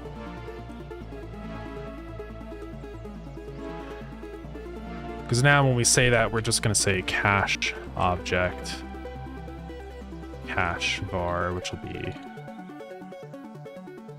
I.get, or just get I.cache name. And then we say cache var is equal to, or I guess we have to say object, and then, yeah. Cache var is equal to object, and then say cache var dot tree exited dot connect, like this.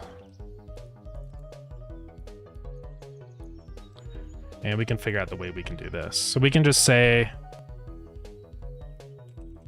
cache var is equal to cache in left, right, cache in right,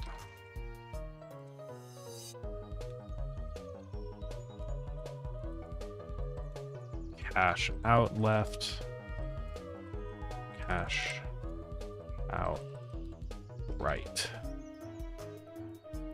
So that would work. And I guess we could do the same thing also for outputting to the movers, right? If a mover has grabbed a splitter as its input, because I don't think that'll work either. Like if we have this set up, where we do this is not going to work, I believe. But we can make it work, so yeah.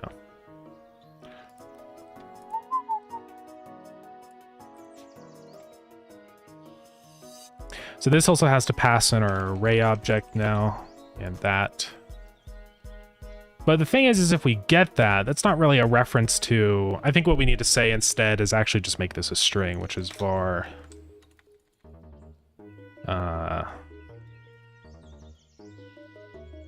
like that, pass an I.cache name.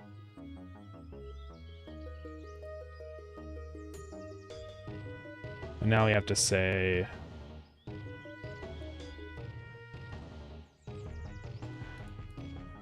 set var string obj. I think that's what we need to do.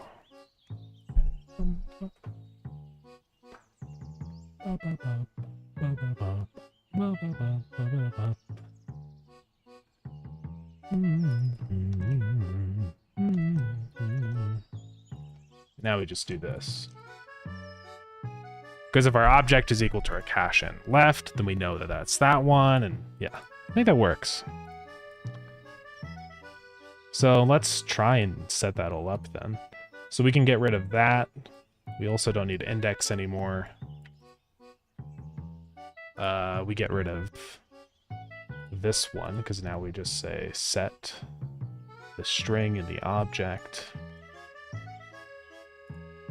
And then same here.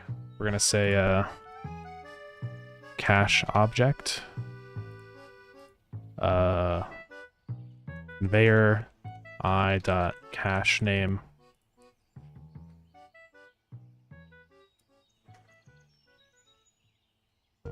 get rid of that, array.enabled. I think that'll work. It's a little crazy, but let's try it. And then inside of our mover, when we're first initially caching that object down here, wherever we're doing that. Now, instead of just saying, right, if not splitter, we're going to kind of change that code.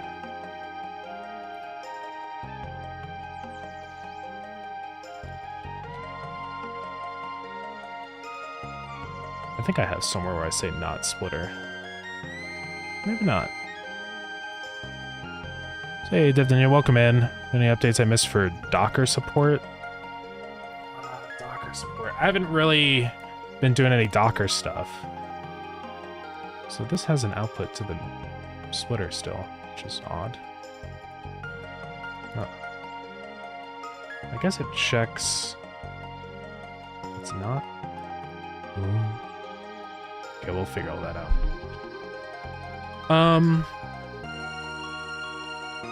I mean, yeah, I just don't know how to, like... Oh, you meant server. Oh, you meant the environment variables. Okay, yeah. Yeah, I mean, they're all set up and working. At least they should be. Yeah, I apologize. I meant to send you a message back about that. But yeah, in 0.14 now, they are implemented. So yeah, my apologies. I totally forgot to send you the message about that. Yeah, it is on the main branch. You can use them now. They should work, hopefully. I did change one name of them, so I can show you what they are now. So let's go into multiplayer setup. I just have all the names of them in line with what they are in the info, just so it's like, it's just easier to remember them that way. So let's go to ready. So it's going to run server startup. So this is how it works down in here. So yeah, the only one that's not the same as IP, I do have that as network interface. So save path, enable cheats, whitelist, require Steam users. That was one I changed because it was Steam require users. It just makes more sense to say require Steam users because that's what it's requiring. Yeah, I can totally take a screenshot of all this and send it over. I haven't been able to test this or anything because I don't know how to really set up environment variables, if I'm being honest, especially on Windows because it's a little more tricky. But it seemed like it kept randomly grabbing something that was called network interface in my environment variables when I was testing.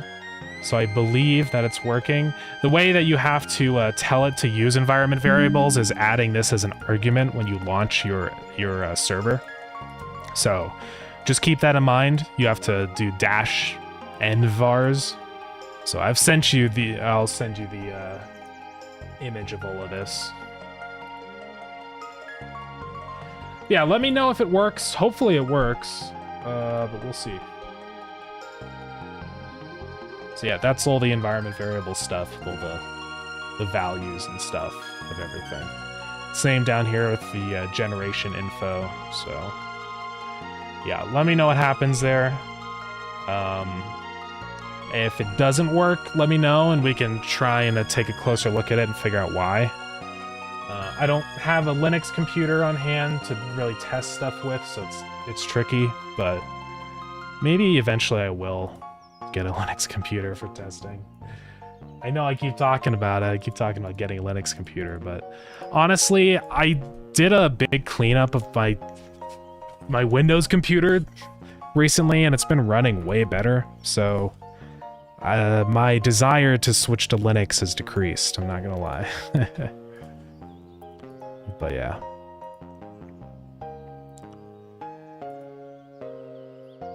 Okay, so this should... So what we have to do here is just check if it's a... So yeah, the splitter stuff is all good, I think. No, decreased, because my computer doesn't run bad anymore. I'm more happy with Windows now. So... One of the only reasons I was considering it because my computer was slow, but I'm sorry. It's just a lot of work. I've been using Windows my entire life, ever since I was like literally 3 years old. So it's hard to rip up everything that I've ever done and swap to a new system, right? And Windows is now doing what I want because it's not dying anymore. Sometimes it's still a little quirky, but every operating system's a little quirky. I mean, I could do dual boot. I mean, there's no reason I can't. But it's kind of like my Mac. I have a Mac sitting over there, an iMac, but I never use it. Because it's so much of a pain to have to use it. Because it doesn't have all my stuff on it. Right? I mean, yeah, I guess I could do dual boot, but that seems like it would just kind of be the exact same issue with my Mac, which is that it would be a lot of work to have to swap over to the other operating system. I'd have to shut off my computer and go into the BIOS and change my boot option. You know, it's just a lot of work. as someone that never restarts their computer, it's kind of a huge hassle, right? So, don't have to. Well, I guess you could set up the thing where you can choose which drive you boot from or whatever, but I would have to restart my computer if I did dual boot. Well, yeah. But that's the thing, I'd have to restart my computer. Which is someone that maybe does that like once a month or something, only when I absolutely have to. It's a huge pain. See, that's the thing, I just don't, why would I even need it? I guess for testing stuff, yeah, but I'd rather, I think, just have another computer. One computer that I do actually use a lot, surprisingly, for testing and just random stuff is my other computer, my Minecraft server computer. So I think I would actually use it a lot more if it was just a separate computer. So yeah, I mean, I do have a Raspberry Pi. I think it does have Ubuntu on it. So I literally could just use that. I bought it back when I had to get it for one of my computer science classes, but it was so stupid because there was like a shortage of Raspberry Pis when I had to get it, so it cost me like $200. It was insane. I totally got burnt. But it was dumb. The class was like, there's no alternative. You must buy a Raspberry Pi, so that was kind of stupid. Classes that force you to buy really expensive things like that is kind of dumb. It's really frustrating because they don't even give you like an alternative. Most of the time, classes will be like, if you don't want to get that or can't afford it or whatever, then do this instead, and it's fine and it's good. But when it's just like, you must spend $200 to buy a Raspberry Pi, that's a little stupid, not gonna lie.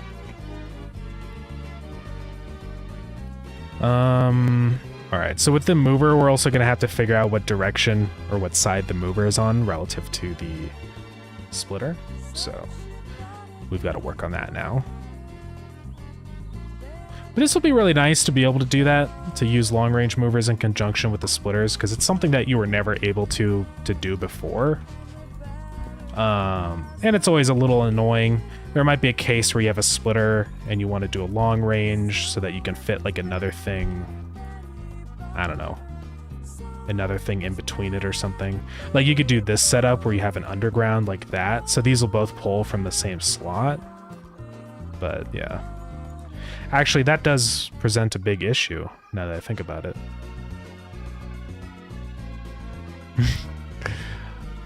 So something that'll be problematic is with this system that I'm experimenting with. Is if we have two objects that are cached, the splitter doesn't know which one to go to, because the splitter can only cache one output. So... God.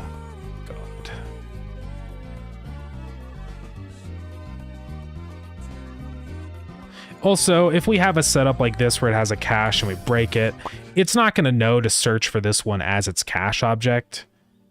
Because the splitter will still, or the mover will still have it as its cache object.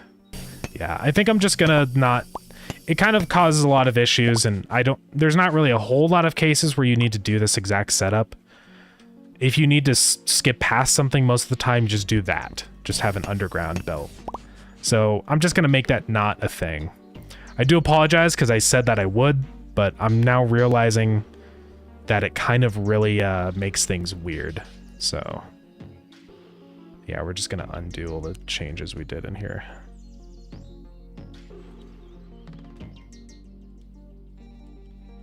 I think it's gonna cause more issues than it solves, you know?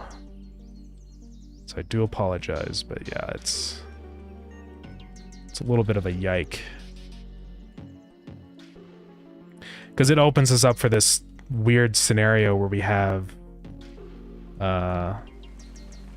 more than one cached object, which is just inherently the way that Starground works. That's not possible. So, my apologies. It would be cool, but it's weird. The only way it would work is if the mover actually grabbed items out of the splitter instead of the splitter pushing items. So like the mover would say like, oh, there's an item in there, grab it, you know, stuff like that. I mean, technically that could work, but then it wouldn't, like, the purpose of the splitter would be useless, right? I don't know, it just seems odd. It doesn't seem like there'd be any reason to ever do that. So we're just gonna ignore that and pretend it didn't happen.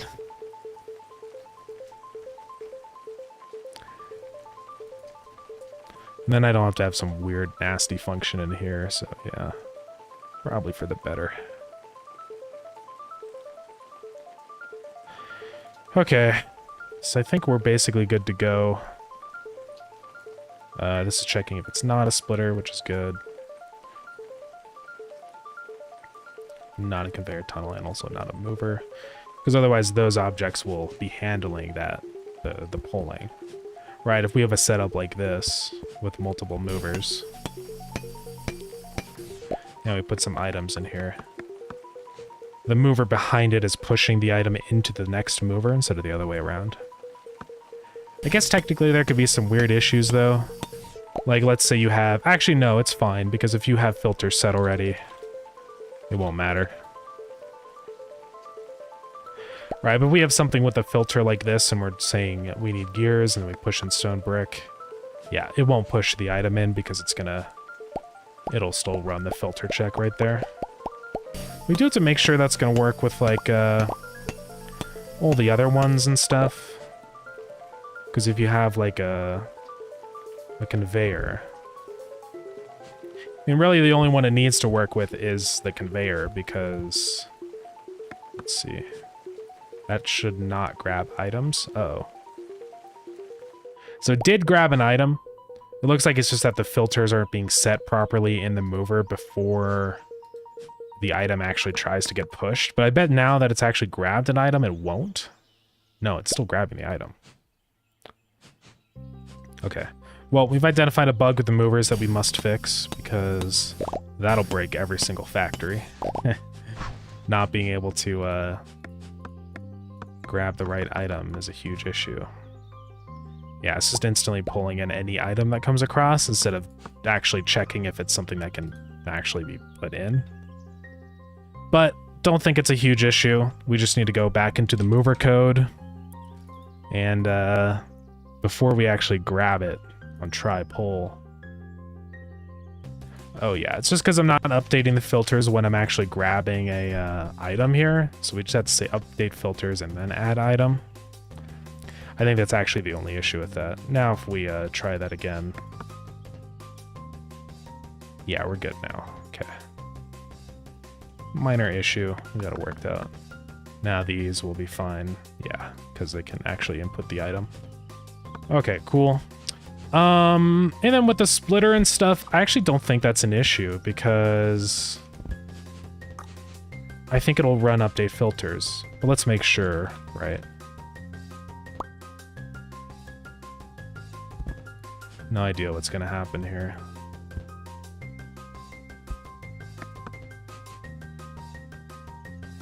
But it should just fail. So it did try and put an item into the mover from the splitter. That is kind of a problem. It's not a huge deal though. We just have to check if it is in the splitter code. If it is a mover, then before we actually attempt to add it to it, just make sure that the filters have been updated. And I think that's basically it. So that's fine. That's if splitter, else if right here. So we just have to say if chosen cache is mover, chosen cache dot update filters. And that should fix the issue. So let's just make sure that works. So if we try and put in gear, that's gonna fail. Yeah, good. I don't think it's really going to be a huge performance impact because the times that you do this with a mover into a building with a splitter is pretty rare. So I do want to figure out a way to decrease the number of times we actually have to update the filters though on movers because it can tend to be really slow. Most of the time though, the main instance when it's an issue is when it's being continually ran, right? So like if we had something like this and this was just constantly running code to update filters, that's bad, right? We don't want that to happen. But if it only updates it every once in a while when an item comes along, the performance impact is pretty minimal. Because it just does it once and then it's done. It doesn't really have to... Like, one update filter function call running is instant. There's no performance overhead, basically. Nothing measurable. It's only an issue when you're running, like, literally thousands of them. But that's a very rare occurrence, so I don't think it's a huge issue.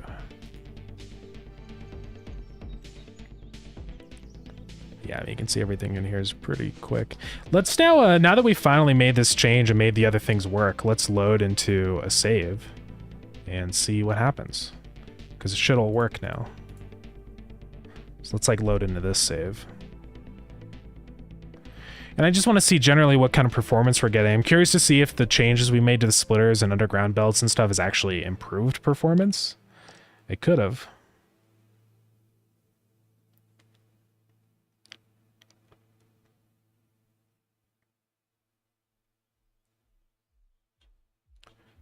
It's going to take a second to load because it's an enormous save.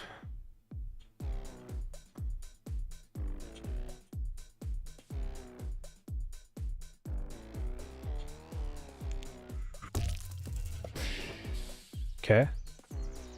Given that I'm streaming right now, running this is actually pretty good. Usually it's a lot slower when I'm streaming. But we can go ahead and take a look at everything in here and see exactly what's going on.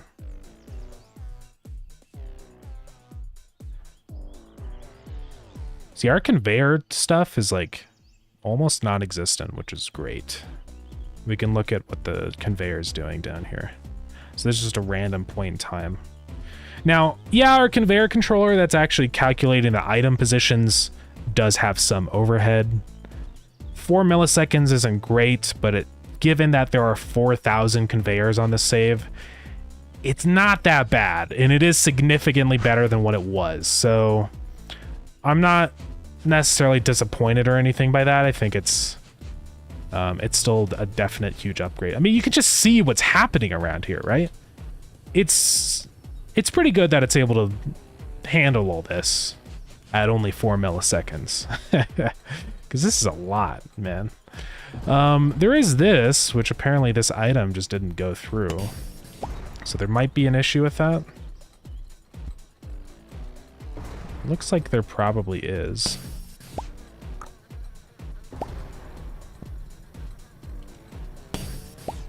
We can replace the conveyor and see if that fixes it. Yeah, it does. So we gotta fix that. Seems like sometimes the undergrounds can do some funky stuff. Also, this is an issue where it seems to be grabbing every alternating frame, which is kind of odd. I don't know why it would be limiting the speed like that. It might actually have to do with the performance right now. Do I need experimental branch in order to connect to the server? Oh, like the public server? I think the public server is actually out of date. I need to update that. I can fix that here in just a second. Yeah, oh, the Steam server? So you're getting checksum, yeah. Some dockering it, okay. Let's go double check the versions of everything on Steam and make sure I'm pretty sure I updated the dedicated server to the newest version, but it's possible I could have forgotten. Let's make sure. It'll show us in here in builds, like what the current build is. 14.0.3 on both default and experimental. And then on regular, let's go make sure.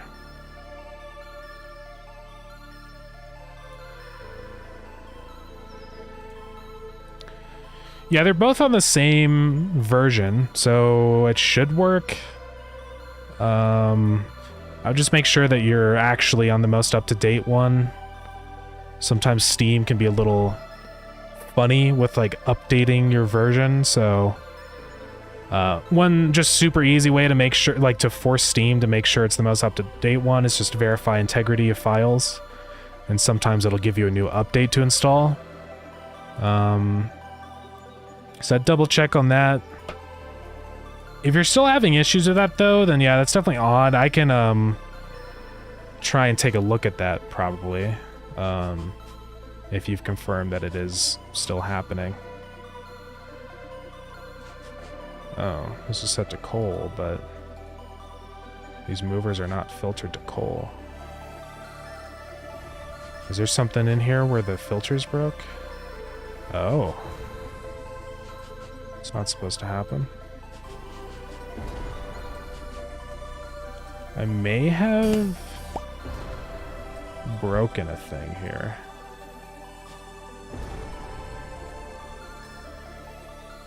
There's coal in there.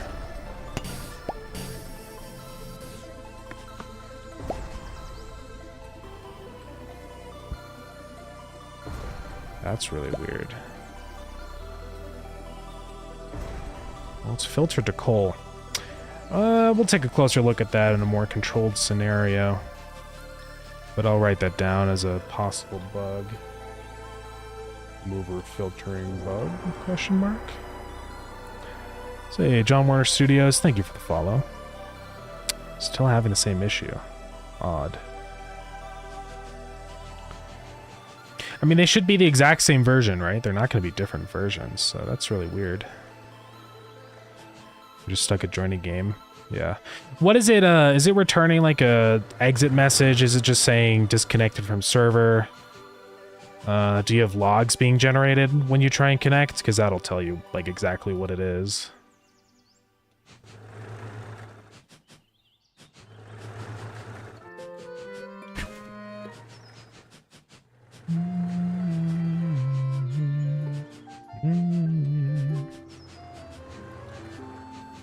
Yeah, what else is slow in here? Inventory add item. It's not a huge performance impact. The collector performance is actually really slow for some reason. Oh, but it was only for a frame, so I guess it's not actually that bad. Yeah, there's a couple things in here like conveyor data.check moved. Is that a function? I guess so. Mover.process is still a little on the slow side, but we're working on it. Yeah, update filters is pretty slow, just because of how many times it's running, so I'll fix that. But we're getting there. Yeah, optimizing all this stuff is just going to be more of a marathon than a sprint. I'm not going to be able to get everything optimized for this one update, but hopefully slowly I can chip away at it.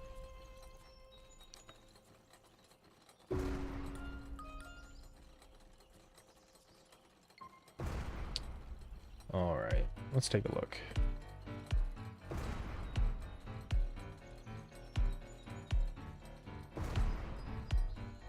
RPC node checksum failed, yeah. That's really odd, because there shouldn't be any difference between the server files and the regular game files. So I don't know why the RPC checksum would fail. Yeah, basically that just fails whenever you have functions like on the server or whatever that isn't on the client. But since they're literally the same files, it tends to never happen unless you're just on the wrong version. So that's definitely strange. I'll for sure test that out though. So that's, yeah, that's weird.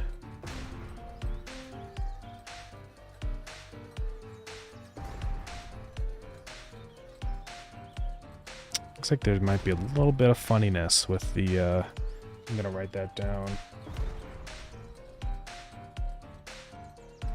Splitters have delay on faster speeds? Question mark. Yeah, I wonder why it's failing the checksum. Doesn't seem to make any sense.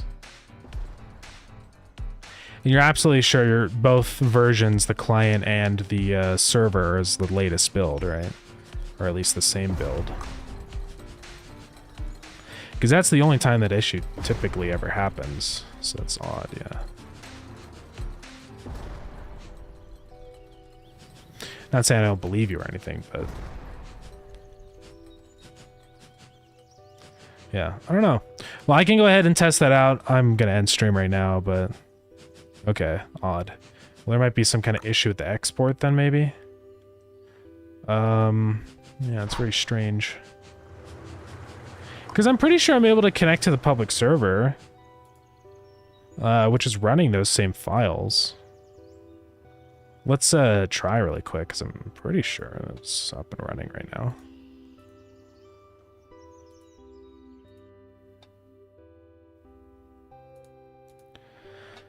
Also hop and call. Yeah, I mean, I think I'm probably just going to have to start up a server and check it out.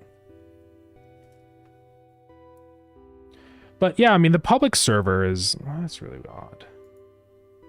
Because the public server is...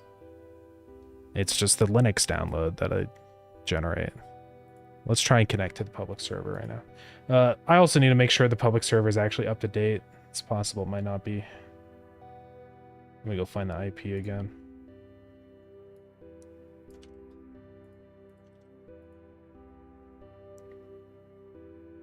I may have to go make sure it's running, because sometimes I still don't know why it happens. Sometimes the server just shuts down randomly. It can be a little frustrating sometimes.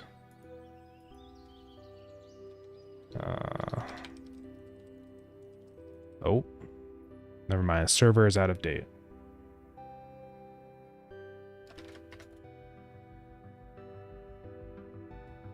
I can't remember my password.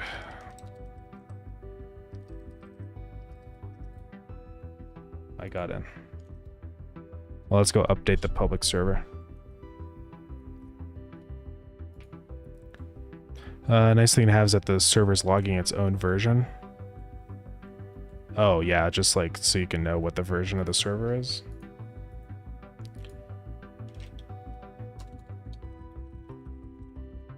Ooh, CD Starground server. Always forget to update this thing, man. Okay. Should follow my terminal folder. Let's go find that build. Things will update. Server Linux. Okay, and I'm gonna... here, is it running right now? No, it's not. Well, then how did it know that the version of the server is that? So it must be running.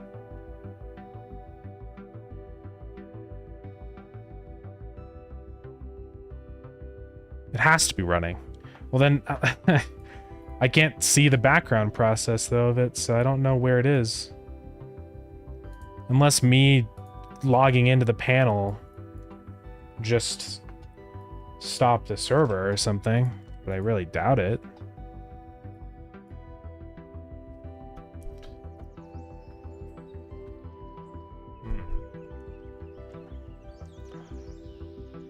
Yeah, I can hear the ambient start, which means I know the server's running. Well, then how is this possible? Is there another command I can use on Linux to see other background processes? Or am I kind of screwed right now or something?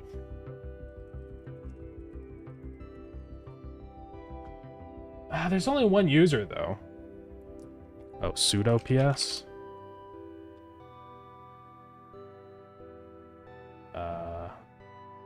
No.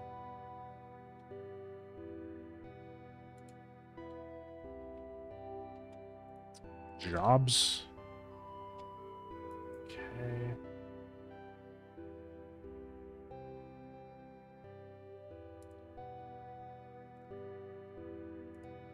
Maybe all these times the server has been running. And that's why that one time I got really slow, because I actually had multiple servers on. So jobs does not work.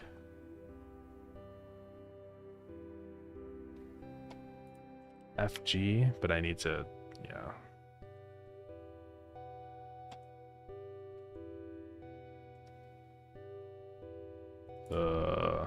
So sudo ps only shows those. Sudo ps, what is this? Aux? What does that do? Whoa. Okay, so it is running. We can see it right there. So that's interesting. It's good to know though. So now I can say kill and then the PID.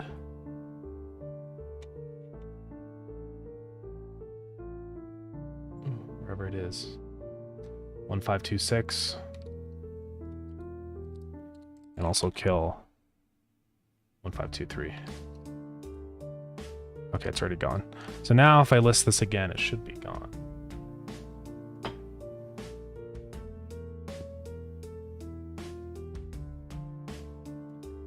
Yeah, we're good. Try PS aux, grab Starground. Yeah, that's what I should do. Oh yeah, you can see our CPU dropped to 0. I've definitely accidentally launched multiple servers then at the same time. Yikes. Well, that's okay. So we're gonna delete this one, and I don't really need to delete those, but I'll do it just in case. So what should be 5 files? Yeah.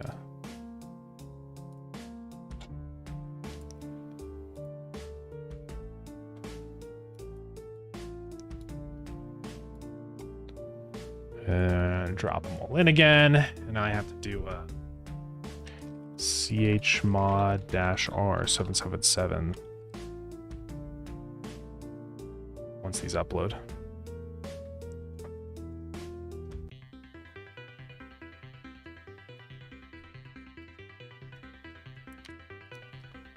Now they should all be chmodded. Yep. Now run starground server.sh. Okay, so the way I have to do this so it doesn't stop, I have to say no hup and then my command. Nope. Epic fail. Let's try this again. No hup, command, and then at the end I say and. There we go. So the only way to stop it from closing itself. All right, now let's try connecting to the server. Hopefully nobody was online. No, I'm sure they weren't.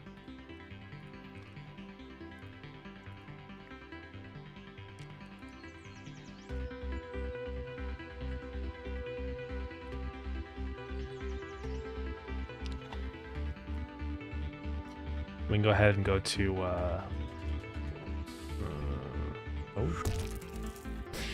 well, we connected to the server, so I really don't know what is causing your issue. I don't know. There's a lot going on here.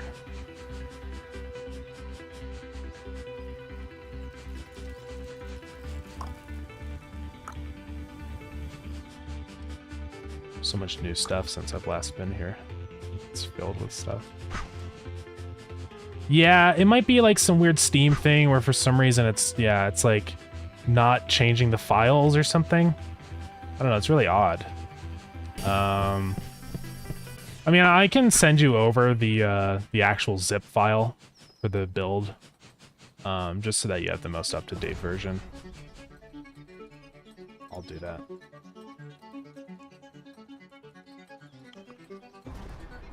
There you are. Stop.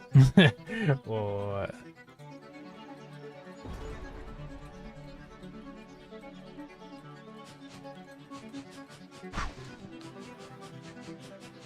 No one bring anything? Using the up-to-date server build?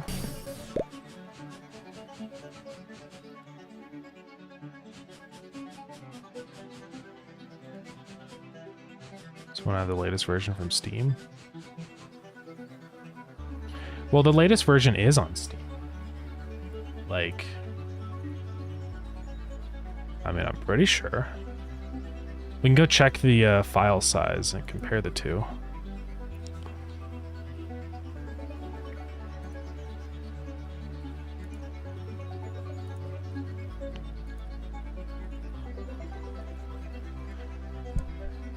We can integrate the zip into the Docker. That's not the problem, but then you would have to provide the zip inside the repo. Oh, you're just... Okay, so you're only having this issue basically specifically with the Docker? Is that the problem right now?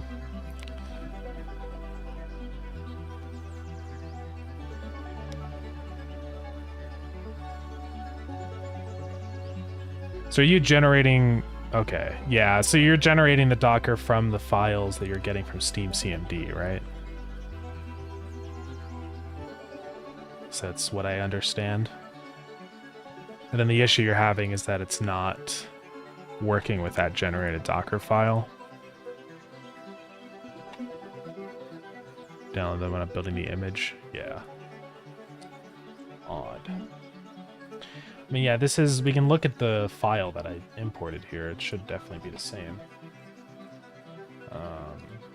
Let's give me in terms of kilobytes, but... 493... Yeah, I think we're good here.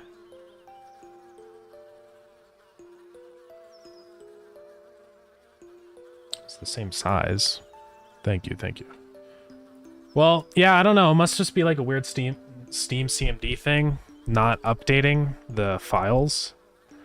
The only thing I could think of is like make sure that before you download the files, you could delete all the ones that you have in the directory maybe first or something, you know?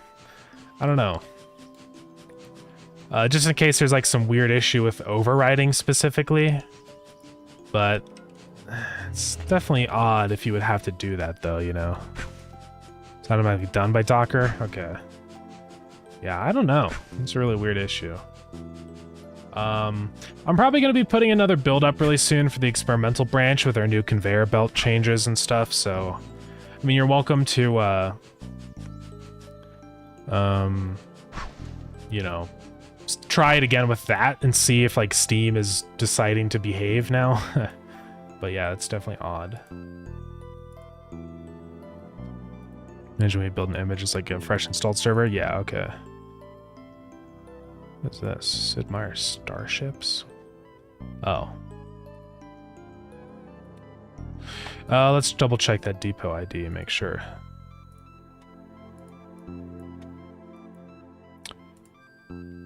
So depots... 3754952. I don't know where you got the 0 from. Oh, that's just the ID of the that's just the ID of the actual server. I mean, I think it'll automatically choose which depot ID to download, as far as I understand. But you could also try straight up using this ID, like the Starground dedicated server Linux depot ID, which is just that ID, but instead of 0 at the end, it's 2.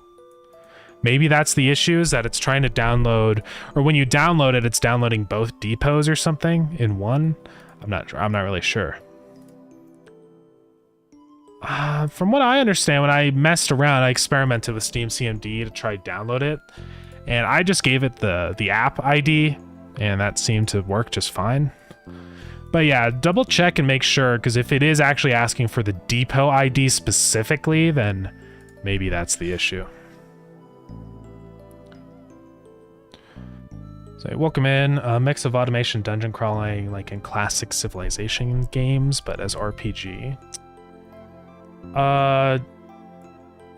If you mean like straight up like Sid Meier Civilization. Civilization 1. It's definitely a bit different from this kind of gameplay. This is more of like a colony kind of thing.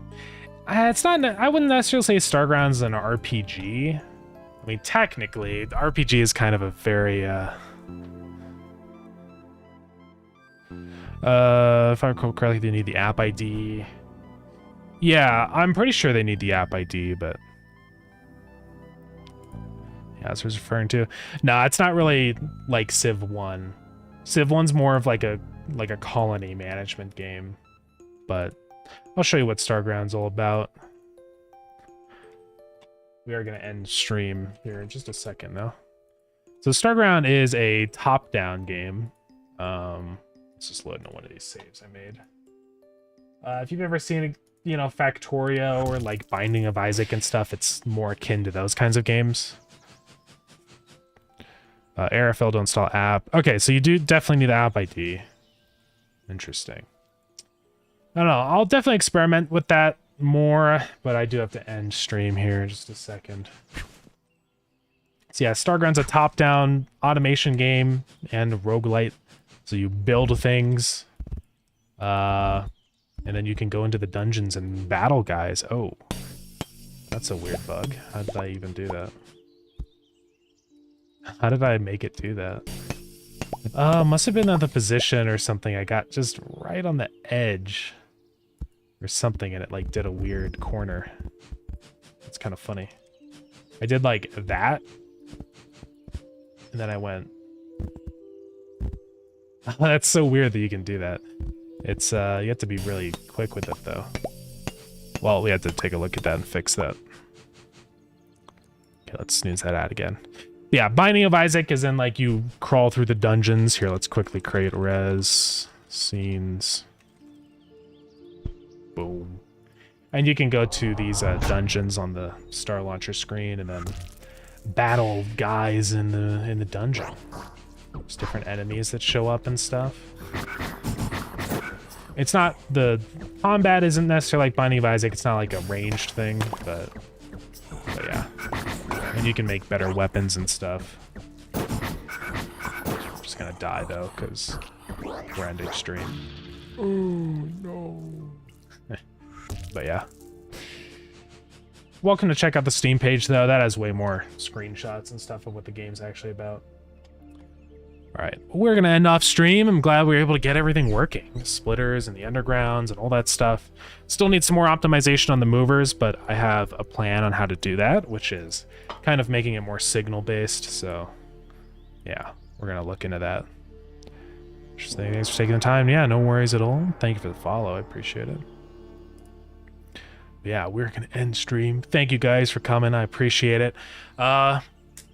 Next be live tomorrow on Saturday around 3:30 something MDT Mountain Time. Yeah, feel free to grab the game. We will be going, or there will be a bundle soon.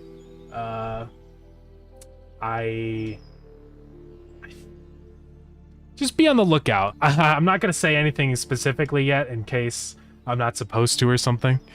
But there may be something happening on July 31st, so keep on the lookout. There'll be a Steam announcement, though, if there's any other sales and stuff. Otherwise, the next sale will probably be like fall sale. Or actually, probably for the year anniversary of the game being on Steam, so. Yeah, this update hopefully will be ready to go soon. I think it's basically ready, so I'm probably going to put up an experimental branch today or tomorrow. But yeah. So let's go find somebody to raid. Let's go raid, oh, I don't know. Dobbs working on the tutorial zone for Paper Robot. So we could go raid Dobbs.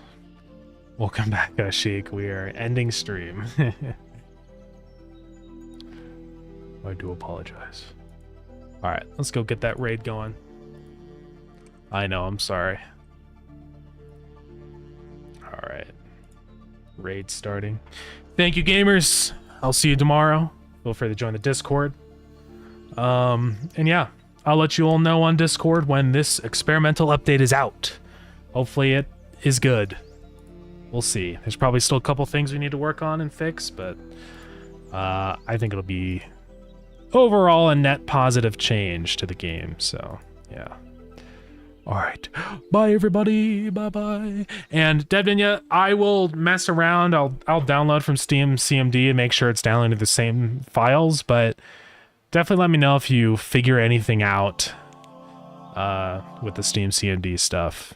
And if you're still having the issue once we put up the experimental build 2, then I don't know, maybe I could ask Steam CMD or something.